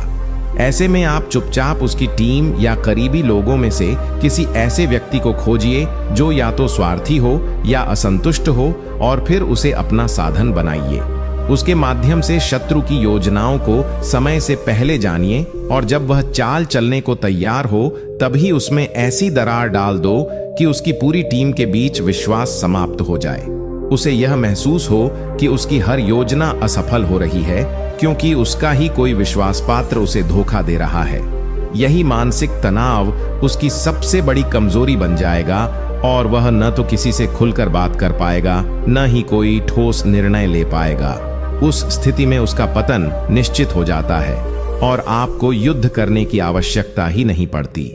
चाणक्य ने इस नीति का प्रयोग उस समय किया जब मगध साम्राज्य के कई दरबारी गुप्त रूप से चाणक्य के प्रयासों के विरुद्ध षड्यंत्र रच रहे थे। उन्होंने सीधा विरोध नहीं किया, परंतु उनकी चालें चाणक्य को बदनाम करने, चंद्रगुप्त को दूर करने और योजनाओं को विफल करने के लिए थीं। चाणक्य ने कोई सार्वजनिक प्रतिकार नहीं किया, बल्कि उन्हीं में से एक दरबारी, जो पद से तो छोटा था लेकिन महत्वाकांक्षा से बड़ा, को गुप्त रूप से अपनी ओर कर लिया। वह दरबारी मगध के बड़े मंत्रियों की हर गुप्त सभा की जानकारी चाणक्य को देता था। चाणक्य ने वही जानकारी प्रयोग कर उनकी योजनाओं से एक कदम आगे चलते हुए उन्हें बार बार विफल किया। परिणाम स्वरूप दरबार में अविश्वास फैल गया। मंत्रीगण एक दूसरे को शक की नजर से देखने लगे और कई मंत्रियों ने दरबार छोड़ दिया। इस आंतरिक विघटन के कारण मगध की शक्ति कमजोर हो गई और चाणक्य को बिना एक भी तलवार उठाए पूरे शासन तंत्र को अस्थिर कर देने का अवसर मिल गया। नीति 37। जो व्यक्ति तुम्हारी कमजोरियों को जानता है वही तुम्हारे लिए सबसे खतरनाक शत्रु बन सकता है। इसलिए किसी भी व्यक्ति को इतना निकट न आने दो कि वह तुम्हारी कमजोरियों को भांप सके, और यदि कोई पहले से ही तुम्हारे गुप्त पक्षों से परिचित हो चुका है तो सबसे पहले उस व्यक्ति के मन से तुम्हारे प्रति सम्मान या भय को समाप्त मत होने दो, क्योंकि जब कोई व्यक्ति तुम्हारी कमजोरियों को जानकर भी तुम्हें गंभीरता से लेना बंद कर देता है, तब वह उन्हें तुम्हारे विरुद्ध अस्त्र बना सकता है, और यह सबसे घातक अवस्था होती है, क्योंकि तब तुम स्वयं को उसी व्यक्ति के सामने नंगा महसूस करने लगते हो जिसके पास तुम्हारी वास्तविकता की चाबी है, और वह व्यक्ति बिना कोई हथियार उठाए केवल तुम्हारे सच को उजागर करने की धमकी देकर ही तुम्हारा नियंत्रण हासिल कर सकता है। और जब कोई तुम पर मानसिक नियंत्रण पा लेता है तब वह तुम्हें हारने पर मजबूर कर देता है, चाहे तुम कितने ही बलवान या बुद्धिमान क्यों ना हो। इस नीति को अपने जीवन में लागू करने के लिए सबसे पहले खुद को समझना और अपने कमजोर पक्षों की पहचान करना जरूरी है। आपको यह जानना होगा कि आपने किन लोगों को कब कब कैसे कैसे अपने निजी पक्षों, रहस्यों या गलतियों से अवगत कराया है, और फिर यह सोचना होगा कि क्या वे व्यक्ति अब भी उतने ही भरोसेमंद हैं। यदि नहीं, तो ऐसे व्यक्तियों के साथ दूरी बनाना ही समझदारी है। आप यह भी सुनिश्चित करें कि अब से किसी को भी इतने अधिक करीब न आने दें कि वह आपके व्यक्तिगत विचारों, भय, असुरक्षाओं या योजनाओं को जान सके। रिश्तों में सीमाएं स्पष्ट होना आवश्यक है, विशेषकर उन लोगों के साथ जो कभी आपके अपने थे लेकिन अब उनके इरादे स्पष्ट नहीं हैं। चाणक्य कहते हैं कि जो आज तुम्हारा मित्र है वह कल शत्रु बन सकता है। इसलिए अपने भीतर के रहस्य किसी के सामने इस प्रकार न खोलो कि वह तुम्हारे अस्तित्व पर अधिकार पा जाए। मानसिक नियंत्रण किसी भी युद्ध में सबसे निर्णायक होता है, और यदि यह नियंत्रण आपके हाथ में न हो तो आपकी हार तय है। इस नीति का प्रयोग चाणक्य ने उस समय किया जब वह जान गए थे कि तक्षशिला में पढ़ते समय उन्होंने जिन मित्रों के साथ जीवन के कई गहरे अनुभव साझा किए थे, उनमें से एक मित्र अब मगध के लिए काम कर रहा है और चाणक्य की योजनाओं को जानकर उन्हें विफल करने की मंशा रखता है। चाणक्य ने न तो उस मित्र का प्रत्यक्ष विरोध किया, न ही कोई सार्वजनिक स्पष्टीकरण दिया। उन्होंने उसी मित्र को भ्रम में रखते हुए यह महसूस कराया कि वह अब भी चाणक्य पर भारी है, लेकिन धीरे धीरे उसके आसपास के लोगों के माध्यम से उसे ऐसी स्थिति में पहुंचा दिया कि वह स्वयं ही भ्रम और भय का शिकार होने लगा। जब उसे यह लगने लगा कि चाणक्य शायद उसकी चालों को पहले से ही जानता है और किसी बड़े प्रतिकार की तैयारी कर रहा है। तब उसने स्वयं ही चाणक्य से दूरी बनानी शुरू कर दी। चाणक्य ने न तो उसे उजागर किया, न ही सार्वजनिक रूप से नीचा दिखाया, लेकिन अपने आत्मनियंत्रण और मानसिक चातुर्य से उस व्यक्ति को इतना भ्रमित कर दिया कि वह किसी भी रणनीति में भाग लेने के योग्य नहीं रहा। यही चाणक्य की बुद्धिमत्ता थी। वह युद्ध किए बिना ही अपने शत्रु को मानसिक रूप से पराजित कर देते थे। नीति 38। जो व्यक्ति तुम्हारे शत्रु के मन में तुम्हारे प्रति संदेह या असंतोष पैदा कर सकता है, वह तुम्हारा सबसे मूल्यवान गुप्त अस्त्र है। ऐसे व्यक्ति को पहचानो, उसे साधो और उसका उपयोग उस बीज की तरह करो जो धीरे धीरे विष का वृक्ष बन जाए, लेकिन बाहर से फलदार दिखाई दे। क्योंकि किसी भी युद्ध में सबसे बड़ा हथियार होता है शत्रु के मन में भ्रम और अविश्वास का संचार करना। जब शत्रु अपने ही लोगों पर संदेह करने लगता है, जब उसके अपने सलाहकारों की निष्ठा डगमगाने लगती है और जब वह अपने ही संगठन की जड़ों में संकोच, भय और लोभ देखने लगता है, तब वह शक्तिशाली होते हुए भी भीतर से टूट जाता है। चाणक्य कहते हैं कि शत्रु को पराजित करने के लिए हर बार युद्ध की आवश्यकता नहीं होती। कई बार एक गलतफहमी, एक संदेह, एक आधा सच और एक समय पर छोड़ी गई अफवाह ही काफी होती है ताकि वह अपने ही लोगों से घिरा होकर भी अकेला पड़ जाए। और यही वह समय होता है जब वह सबसे कमजोर होता है। इस नीति को अपनाने के लिए आपको सबसे पहले अपने शत्रु के सबसे निकटस्थ लोगों को समझना और उनका मनोविज्ञान पढ़ना होगा। हर बड़े व्यक्ति के पास कोई न कोई ऐसा व्यक्ति अवश्य होता है जो या तो स्वयं महत्वाकांक्षी होता है या असंतोष से भरा हुआ होता है। आपको केवल इतना करना है कि उस व्यक्ति को सूक्ष्म रूप से यह आभास कराना है कि वह जो सोच रहा है वह सही है, कि उसके साथ अन्याय हो रहा है, कि उसे उसका मूल्य नहीं मिल रहा, कि वह अधिक योग्य है लेकिन पीछे रखा गया है। एक बार यह बीज उसके मन में जम गया, फिर वह स्वयं ही उस असंतोष को बढ़ाता जाएगा और धीरे धीरे वह आपके शत्रु की नींव को अंदर से खोखला करने लगेगा। चाणक्य नीति कहती है कि यदि शत्रु के किले की दीवारें मजबूत हों तो दीवार पर हमला करने से बेहतर है दीवार के भीतर दीमक भेज दो। चाणक्य ने इस नीति का प्रयोग मगध के दरबार में किया था, जब उन्होंने देखा कि धनानंद के चारों ओर ऐसे दरबारी हैं जो सत्ता की दौड़ में खुद को नजरअंदाज महसूस करते हैं।